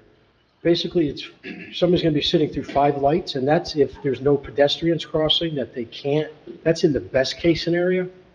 Because if there's pedestrians crossing, then they can't make a right, and many times they can't make a left because of the crosswalk. So what level of service would you describe that? Is that an F level of service? Is that? It's in our report as a level of service F in the future condition for 1 hour during the week. And so can you endorse that? In the traffic impact study, we recommended traffic signal time. We identified traffic signal timing adjustments. For 3 more seconds. Correct. Okay. Which would get us back to the future condition without those additional trips exiting Park Place. But I'm trying to understand what would happen to Bloomfield Avenue and Lakeside Avenue, did you observe them? Did you observe? If there is no traffic signal timing adjustment, then nothing would happen to Bloomfield. There is. Yeah, that's in the report as well. But conversationally. Sure. Right? Is that practical? I'm just trying to get, I'm not trying to be. No. I'm just trying to get a sense in my head of what you're suggesting the best solution would be. I'm going to refer to Table A1 in our traffic impact study. Okay. And Bloomfield Avenue is the eastbound and westbound approach. So with the current signal timing directive, all of these movements would operate at level of service C or better, with no traffic signal timing adjustment. If that 3 seconds were reallocated to Park Place, you would see some additional delay for Bloomfield Avenue. Specifically, 30,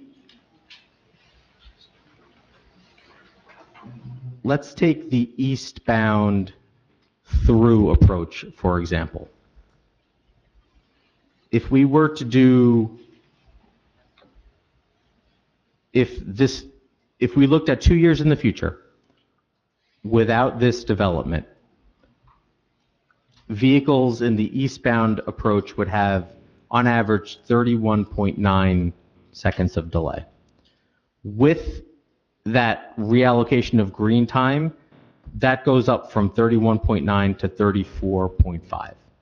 So a slight increase in traffic to Bloomfield Avenue if you take time away from Which it. then compounds, correct? The, Because if you're taking 3 seconds and then then it's going to back up. What I'm trying to get to, and Council, is I think my recommendation to the board when it becomes time to address these issues would be that you tell the board which route you're taking, no pun intended, okay? And that if the board were inclined to approve this, would be a condition perhaps that you get county planning board approval to extend the light for the 3 seconds. Or if you decide you're not going to go that route, then that's something the board would consider and say, no, we don't like it. But you have to basically think you can get county planning board approval, and if you don't get it, then you can't do it. I mean, if I don't want to overpromise, but the county official who does the traffic sits on our board. So if you had preliminary, to follow up on Mr. Messeri's, I think, excellent point. Yeah, I mean, I think, You've had preliminary discussions with the police department, which is fine. I'm not accusing you of doing anything underhanded. So you have had some preliminary discussions with the county regarding your suggestions with the... I mean, as we're talking about this, it's been mentioned, so, yeah, first of all, Okay. again, that's why I said, I don't want to overpromise, because I'm not taking discretion out of anybody, but... Well, my point is, though, I think it would be only fair to this body if you say, if you decide here which route you're taking, and the board votes based on your route. When you say route, are you talking Well, about... you're either going, like, the board can't consider this in a vacuum, okay? Or not a vacuum technically, but the board needs to consider whether you're proposing to leave the light at Park Place alone, or whether you're proposing to increase Park Place 3 seconds. Each has a vastly different impact. Can I answer again? Yeah. Mr. Vishio already testified that, per my recommendation, they would reevaluate signal timing at the location. Well, reevaluation is different than telling us which way they're picking. Reevaluating means you will look at it. I think for the fairness to the board needs to know what their choice is and to vote based on that choice. So that's all I was trying to get at. Because the board has to know whether Park Place is going to be backed up or Bloomfield Avenue is going to be backed up, and vote that way, but not, oh, maybe it'll be Bloomfield Avenue, maybe it'll be Park Place, and then they don't know what the impact will be. Mr. Bishop, can you just... We will make the formal request to the county for the traffic signal timing adjustments that were identified in the traffic impact study. They maintain jurisdiction. They will obviously have the final say, but we would make we're happy to agree with the condition that we make the formal request to the county for that adjustment, which would not result in any failing movements on Bloomfield Avenue or Lakeside Avenue, I want to be clear. And what is the probability of that actually happening in your experience? I think it's very high. It's approximately, it's a few seconds of time. I think it's high. I would say greater than 50%. Just because I know that there's been so many attempts to get crosswalks in across Bloomfield, and it falls on deaf ears. No, well, my understanding, like through the whole testimony, this would just be during when Friday prayers come out. So you're looking at a 1 hour period where you're changing the timing on Friday. And then you also stated in your testimony that every time the lights changed on Bloomfield Avenue, it cleared. Right? The mainline traffic, Yeah. yes. Could you tell me, with your Park Place analysis, I don't know whether you would agree or disagree with this, but the egress or the getting out of there is greatly affected by the way that the vehicle wants to go. You can make a left turn with an arrow, there's an arrow there on Bloomfield Avenue, or you can make a right turn, which gets a little bit more problematical and is probably the most dangerous of the turns because it does go across the crosswalk there. So oftentimes, if someone wants to turn right and a pedestrian is in the crosswalk, they have to slow down. Also, when the person turns left, the cars on Bloomfield Avenue in the left-hand turn lane, okay, they're not supposed to block the box, okay, but if they do that on many occasions. So if you're waiting to make that left turn off the Park Place onto Bloomfield, which is your right, you can't do it. Okay, that's and so that also you're giving. I think you're giving the most optimal conditions when you're talking about coming out of Park Place, even with adding that 3 seconds. I think that's still going to be optimal.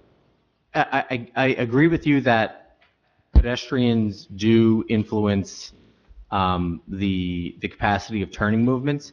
However, if a pedestrian is crossing Bloomfield Avenue,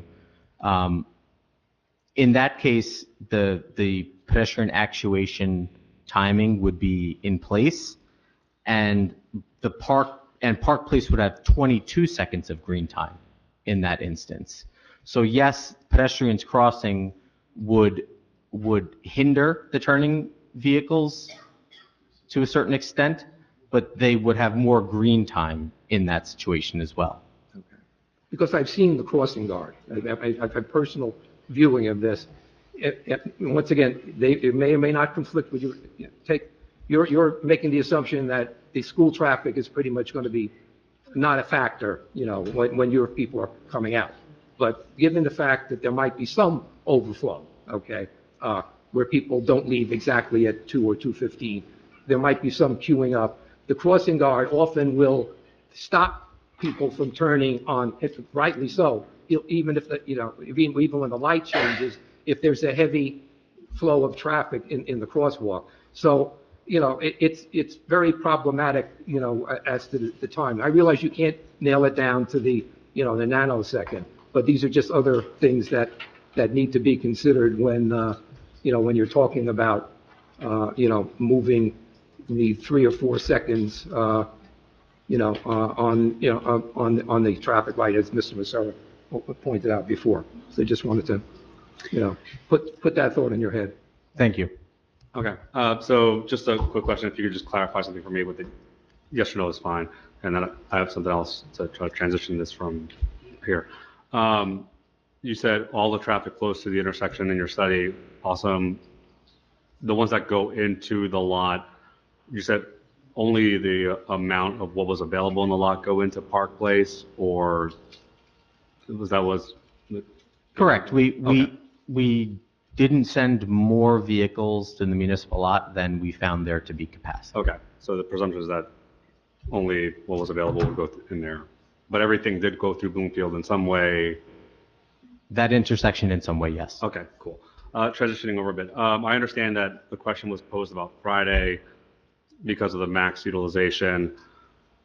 One of the earlier points I was just trying to kind of wrap my head around is the overall, benefit and such, because there's a daily occurrence morning and evening.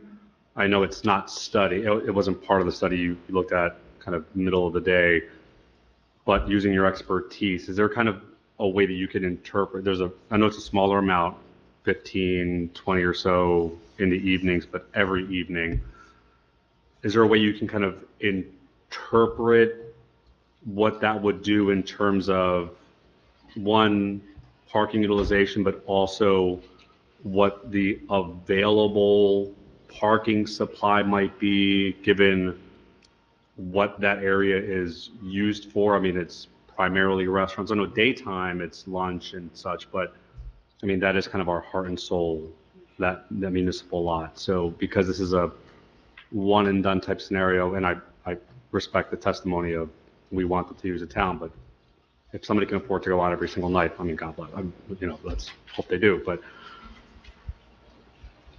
the concern for me is somebody comes in, does their thing, but at peak dinner times, it's maxing our lot when we're trying to promote economic growth. So if you can, great. If you can't, please don't. What I would say is that the presence of Lakeside Avenue and the amount of parking that we found available there during that Friday afternoon peak period, I know it's not dinner rush, but there was such an abundance of available parking that I believe that small amount of people coming for prayer during your dinner time, so to speak, even if the municipal lot was at capacity, even if Bloomfield Avenue on-street parking, there was nothing. I think Lakeside Avenue gives you that relief valve that you're looking for from a parking perspective. Okay, and we don't see the opposite happening, where this is occupying economically driven parkers versus kind of inclusive, like closed, like circled, where somebody's coming in to do this and then depart versus those that are coming in to actually use the economic town center. I think that's a little bit out of my area of expertise, so I'm going to decline to. That's kind of what I'm trying to wrestle in my head is parking between Town Scoop, between everything else in that lot, and how I had to wrestle with it sometimes. So thanks. No, that's fine. I have about half a dozen questions, and I'll go through them really quickly. Okay, so going back to the middle school and their dismissal, you had mentioned before you took into account the trips to and from middle school, pickup, whatnot.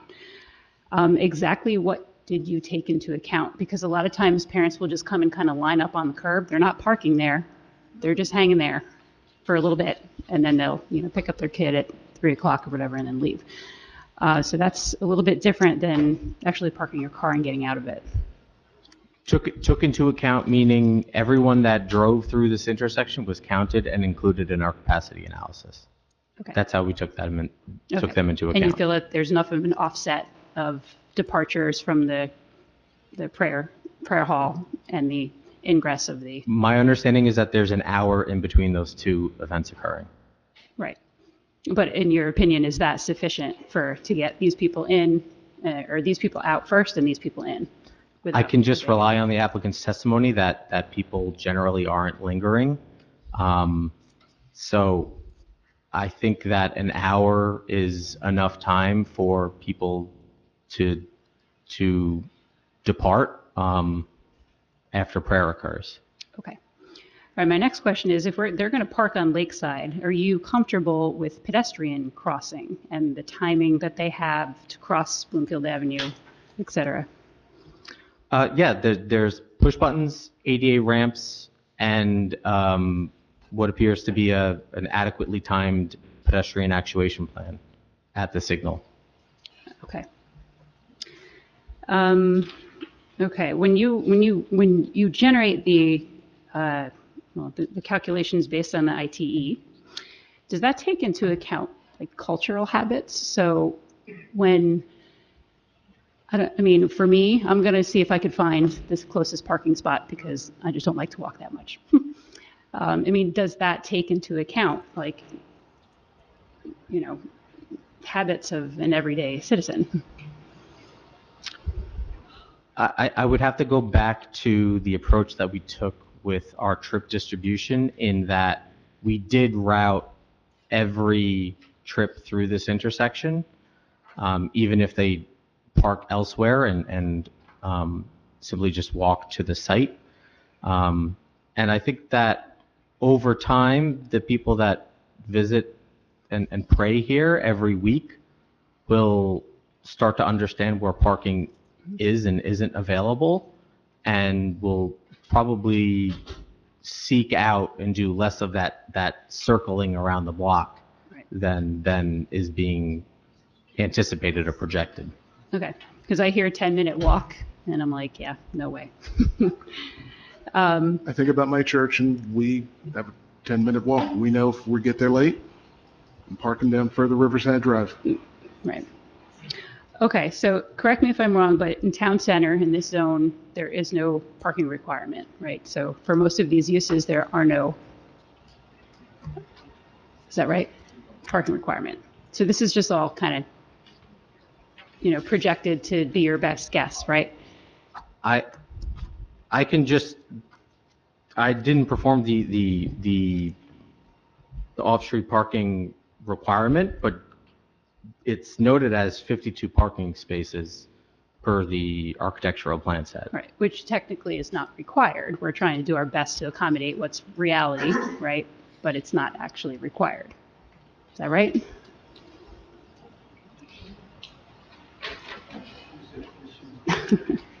The reason why I'm bringing it up is because obviously in this building alone, there's multiple uses, right? And if they have all these different, the residential requires 4 technically, and, the retail level requires X amount, and then this requires 52. Did you look at things cumulatively to sort of say, hey, we are way under providing parking spaces for the surrounding areas and their surrounding uses? Just looking at the municipal parking lot, Bloomfield Avenue between Park Place and East Lincoln Street, or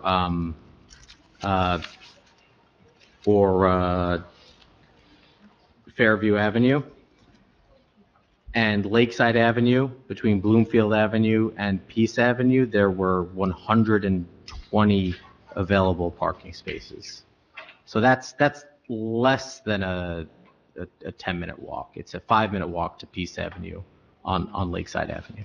Right, but that's only, presumably this house of worship would be taking up half of those spots. So what about all the other uses in the area, Regardless, I know that it's a little bit hearsay, dependent on if it's required in this zone. Can I understand, so let's say you're the 23rd, 24th person, right? I'm just trying to figure out, this is what I was trying to scheme out. So you go to the lot, you don't find parking. Then it's either up Bloomfield or Lakeside, and so the guess is which way to go from there. And so if you go up Lakeside, the parking is on the Verona Park side. So you have to then turn around, or you gamble up Bloomfield and try to find parking up that way. Like, I'm just trying to figure out, like, what happens to those that don't hit the municipal lot? I mean, is that something that you can speak to with your experience in terms of movement? Or are you saying, like, the goal is everybody just kind of fills in and then hopefully everybody flows in? If that's the answer, then I'm good with that. Like, yeah, what I'll say is these people will visit this enough to learn here okay. No, good. every Friday. Yep, good. Yep. That's all I got to say. Yep. So there was no discussion about ADA spots, which I guess technically if there's no requirement in the zone, then that requirement goes away too.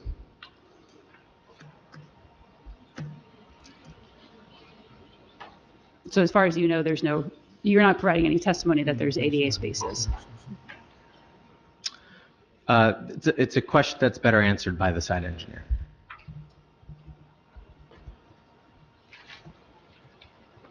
You mentioned, I believe it was 35-second additional kind of wait time for the individuals exiting on Park Place.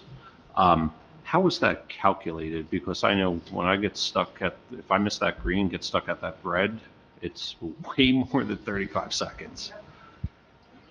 No, that is on average, every vehicle traveling through that intersection from that approach. So some vehicles that enter the intersection from that approach may wait 10 seconds.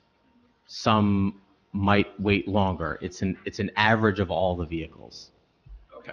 But as we discussed just, a few minutes ago, it could take, 4 or 5 times for the 23 cars or so to kind of get through that. So they could potentially be waiting 10 minutes at worst.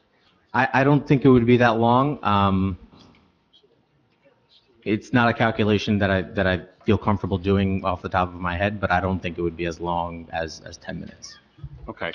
Do you know how many cars it would go from that are stuck at the red light to then start backing up to where the municipal parking lot exit would be?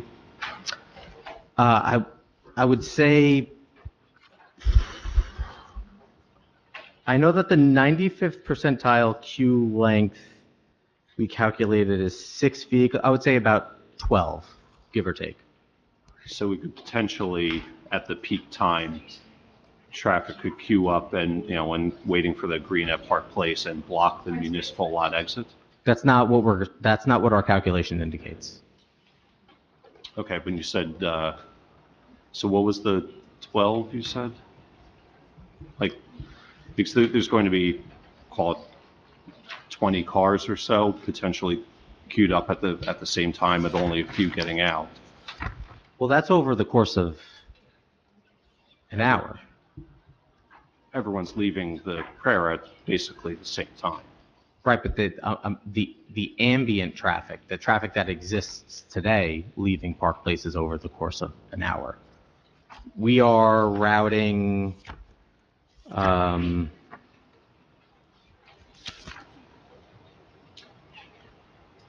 23 vehicles to Park Place.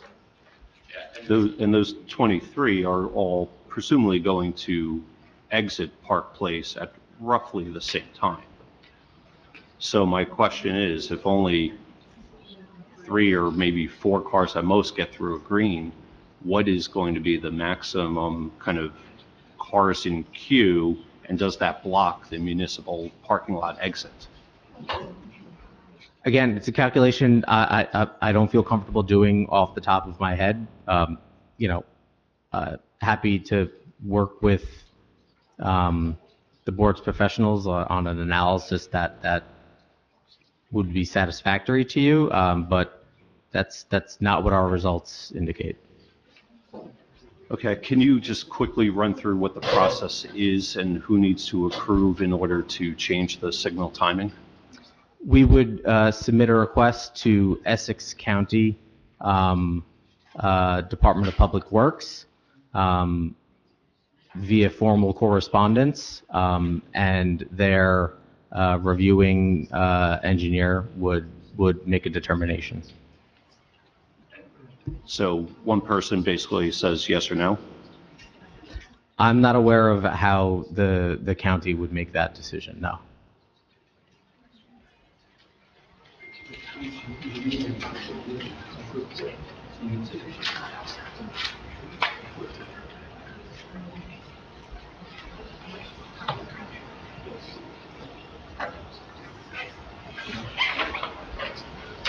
Questions, Tom?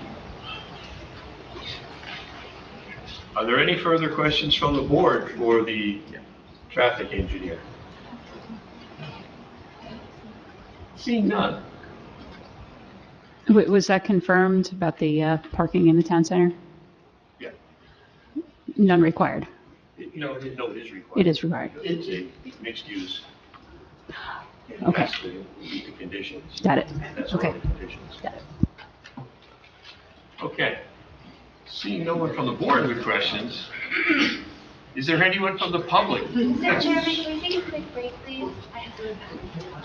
Right, we're gonna take a nap soon. Always. Okay, let's, since people seem to be fading in and out, take a 10-minute break. For the record, just before we break, we do not hear any additional testimony after 11 o'clock. So we will hear the questions of this witness and finish with this witness. And Counselor, when we come back, if you'll have a plan, that would be great. Okay, let's take a 10-minute break, make 11:20 your target back.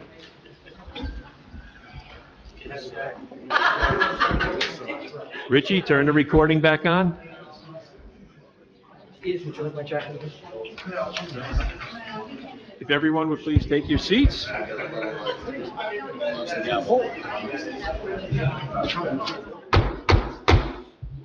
I'm waiting to do that.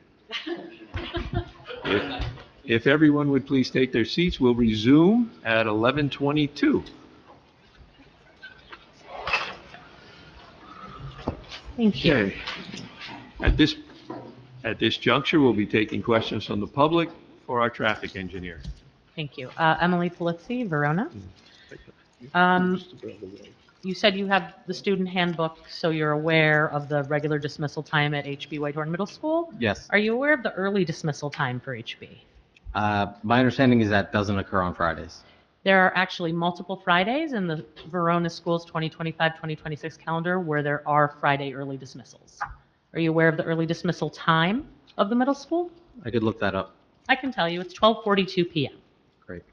How was that taken into consideration when the traffic parking study was conducted, that the dismissal time for the middle school might be, arguably, at the time folks coming to pray would be arriving and looking for parking, might be at the very time that students are being dismissed from the middle school? My colleagues pointed out to me during the break that, and I should have mentioned this earlier, that there is another egress point from the parking lot via the Chase Bank that people are known to utilize. Mm-hmm. So I think that could certainly help. The exit where you can only make the right onto Bloomfield Avenue? Correct. Okay. Okay. So no consideration was taken into if the school were to be dismissing before the midday prayer? I think the second egress point would help. Was the traffic and parking study, it was only conducted for that Friday midday prayer? No traffic parking was done for either the morning or the evening prayers? Correct. Okay. Why were those not included? I understand the morning parking, well, other than being outside of what you mentioned, the 5 a.m.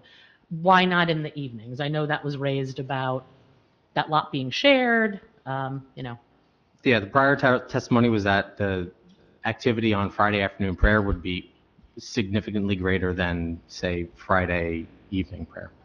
Okay. So are there any plans to conduct future parking or traffic studies for the other two times of day, or this will be it? It's not standard to study every single hour that a use would generate traffic. You typically study the peak. Okay. So you're not able to extrapolate or consider the results because those of us who live on Park Place, again, are affected, arguably, if we work out of the home, more so for either the morning or more likely the evening times of prayer.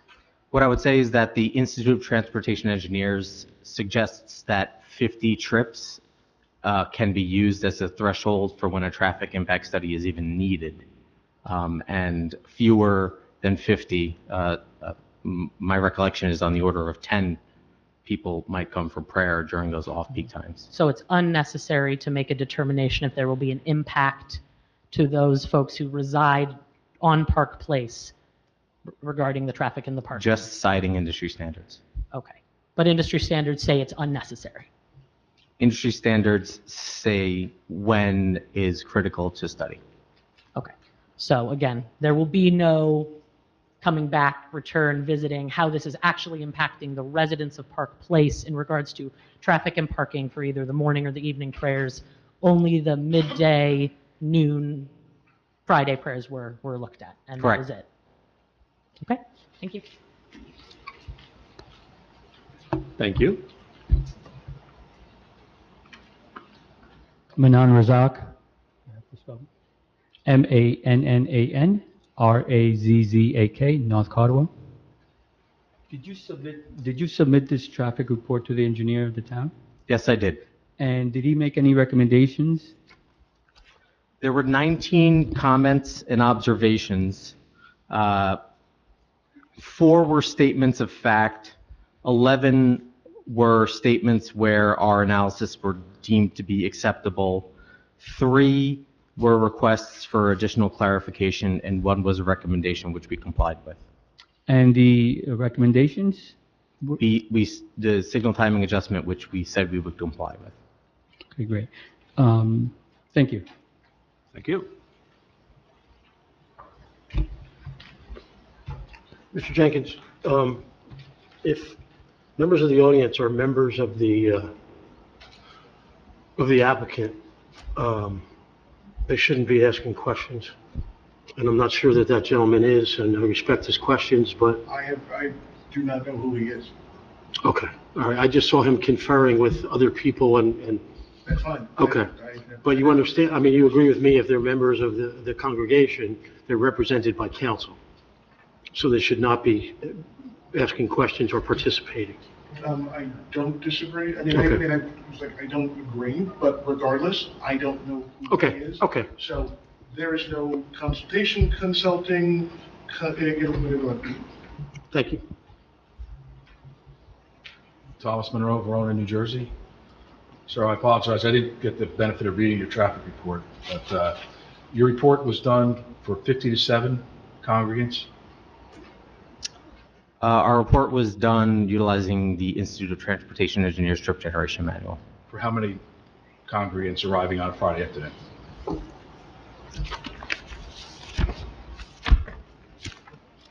$63. 63. Were you here earlier tonight? I was here all evening. Did you hear the testimony earlier about potentially 156 congregants arriving at different times at this property?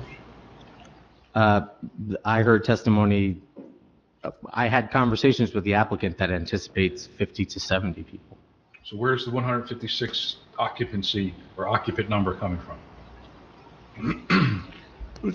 Mr. Chairman, we've already answered, established what that was. Maximum occupancy load for the building. Is the maximum occupancy load of the building is 156? That's what we discussed with the layout of the floor plan. But the traffic study is for 63? I would presume that not the full occupancy would be attending service on a typical Friday afternoon. What do you base that on? The Institute of Transportation Engineers Trip Generation Manual. So that manual tells you that if there's 156 maximum occupancy, only 63 will arrive? It's based on floor area, and the Boswell review letter concurred with our analysis. So what is the impact on your report if, say, 25 to 50 more occupants arrive? I didn't perform that analysis. You did not? You did not perform that analysis? I performed the analysis using 63 vehicle trips. Where did that number come from? The Institute of Transportation Engineers Trip Generation Manual. Did you read the application that was submitted to the board? I've reviewed the plans. I don't know what you mean by application. There's an application submitted to the board where I believe it indicates between 50 and 70 congregants would be arriving on a Friday afternoon. Are you aware of that? 63 is between 50 and 70. Yes, it is. So where did that number come from if the maximum occupancy is 156? The Institute of Transportation Engineers Trip Generation Manual. Not the application? No. So what is that? How do you arrive at that number, though? Just, it's a manual? You Yes. pull the number from the manual? Yes. Okay. That's the same question we've asked several times. It came from the Institute of Transportation Okay. Engineers. So that's when you chose a route to just adjust the traffic signal or to make an application to Essex County. It's going to be based on 63 Yes. visitors? Yes. Okay. Not more. Correct. So the study, this board and the town we're not going to know the impact if 20 to 30 more people arrive at this space. There's no study for that. Correct. Okay, thank you. Thank you. I'm sorry, I have a question. I just have a quick question. So the ITE or the manual gives you a number. How is that number calculated? I understand it's in the manual, but how is it calculated? I can answer that one. I was in the IT for 20 years, and I served on a couple of committees, ones that do the calculations. I always love when this happens. They gather data from all over the country and then parse it down, right, and come up with those type of statistics. But And they based- update it But every, based on what went into the pot that was stirred around and 56 came out? I think that's what. The mosque and square foot. square footage, being a use and a square footage. Thank you. Right. Now you said in the very beginning. And I lived They here don't- longer than They don't take into account, like, the context of the neighborhood. I mean, like, obviously, if you're in the middle of New York City, you're going to get a different load than you are in Iowa. Yeah, they do take that into account. Land use codes, different land use codes, you can select the context that you're in. So you can say, are you in a suburban area? Are you in a dense multi-use area? Are you in a city center core? This was there was only one option, is general urban/suburban. And to answer the question about the study not contemplating what happens if there are 20%, 25% more people that attend prayer, the municipal parking lot is only so big. It only has so much capacity. So you can, there's a limit to how many trips would be exiting the municipal lot.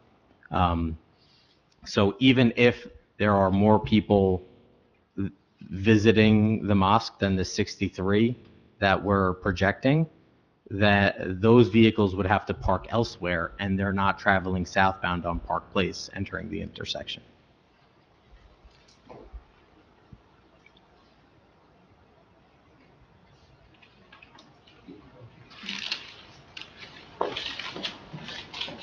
Sharon O'Donnell, Verona. Did your traffic study account for the lights that are on Bloomfield Avenue at, I believe it's Gould, right near the police station, and then one up would next be Grove?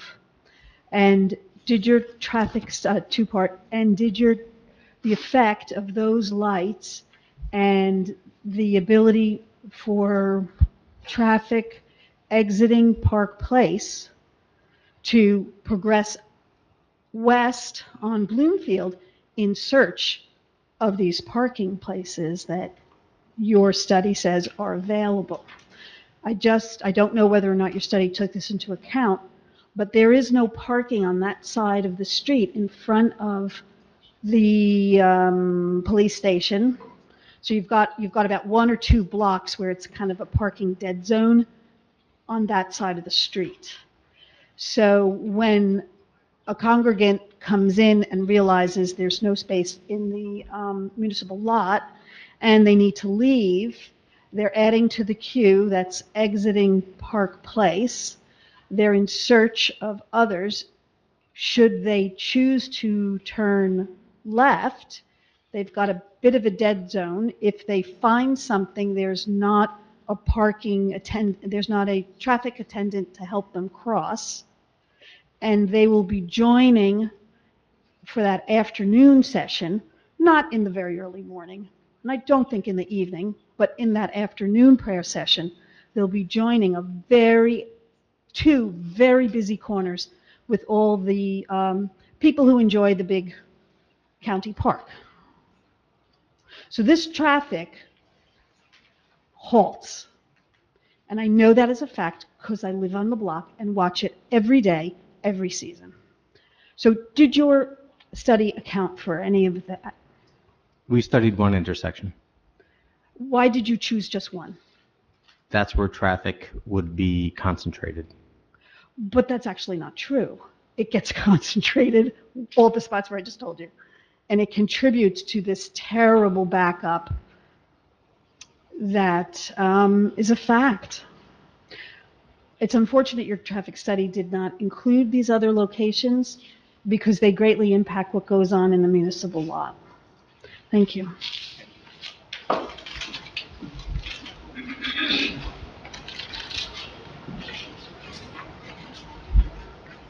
Dex Polizzi, Verona. Are you aware of the other ongoing issues regarding all of the units at 10 Park Place? Can you elaborate? Ongoing legal issues with the other tenants in the building. Mr. Polizzi? Yes. He's the parking guy, I understand.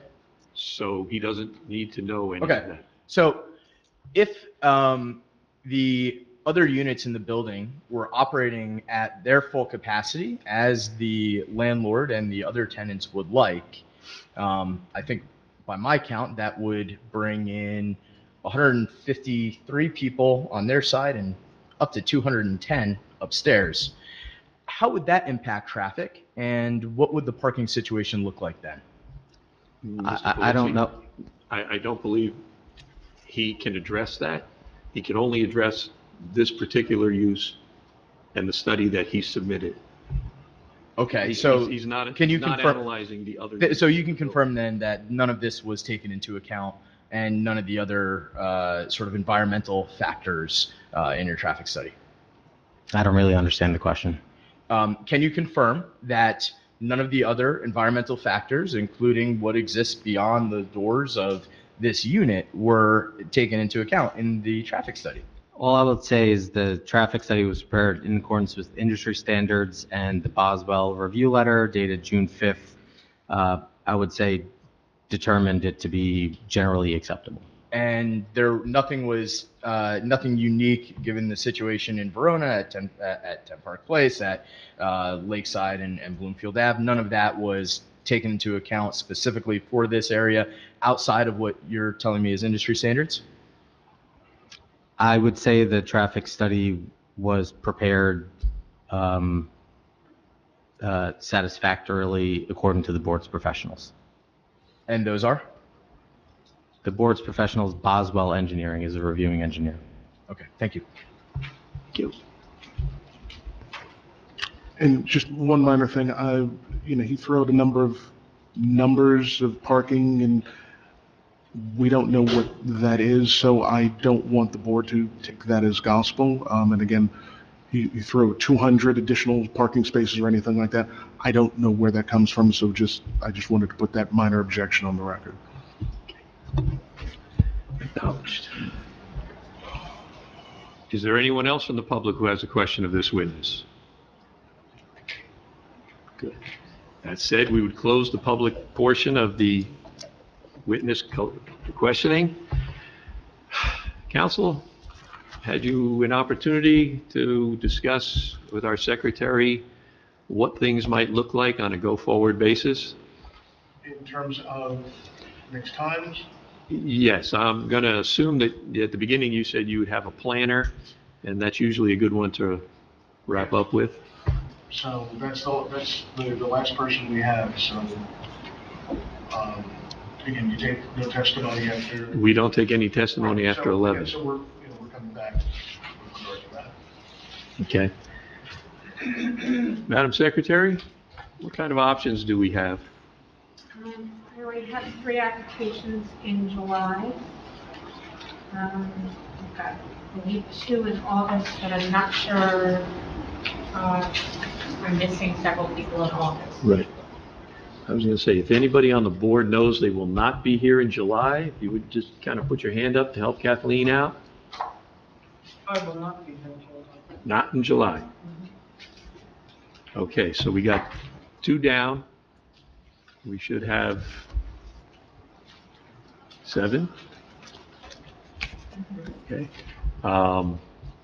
However, July, we've got 3 cases already scheduled and in the works. So July may not be the best opportunity. What do we look at for August? 1. 1. So, is C? Yeah. Okay. How about August?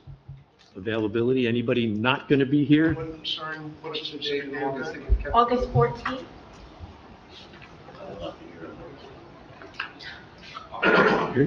You taking the summer off? It's sabbatical. Sorry, can we set a special date? Thank you, because I was about to ask the same thing. I'm sorry. Can we set a special date? I mean, I'm asking the board if they would object to that, but I.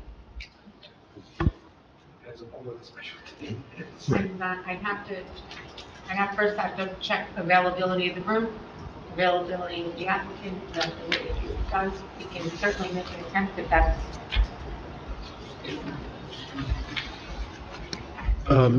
If you attempt to do that, and the date is not certain, then we would have to reschedule, carry this meeting till the next meeting.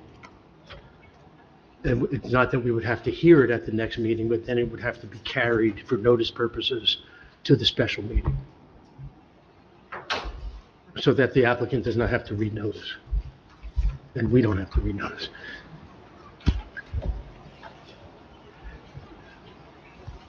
What type of special meeting dates are we looking at? Other Tuesdays, other Thursdays?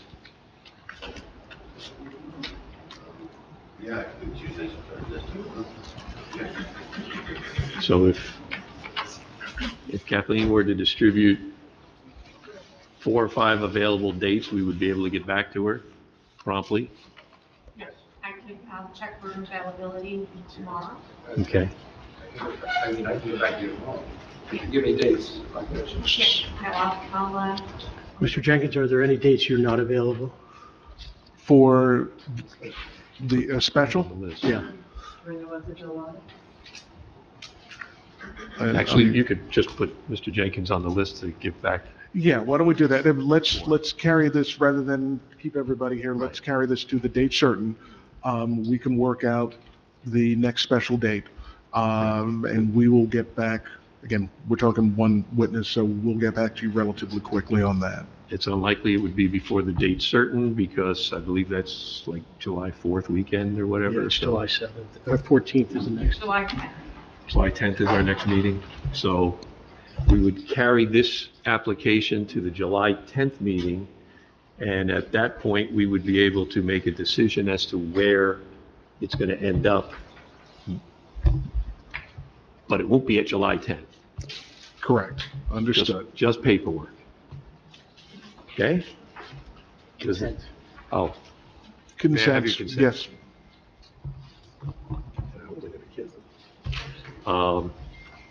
Okay. If that's the case, then this application is continued to July 10th, 7:30 in this room, and we'll proceed from there as to when it actually is heard. And for those of you who are following the agenda, that brings us to a wonderful question. Do we need to go into executive session? No, hearing none. Does anyone want to make a motion to adjourn before 11:45? Mr. Chairman. So moved.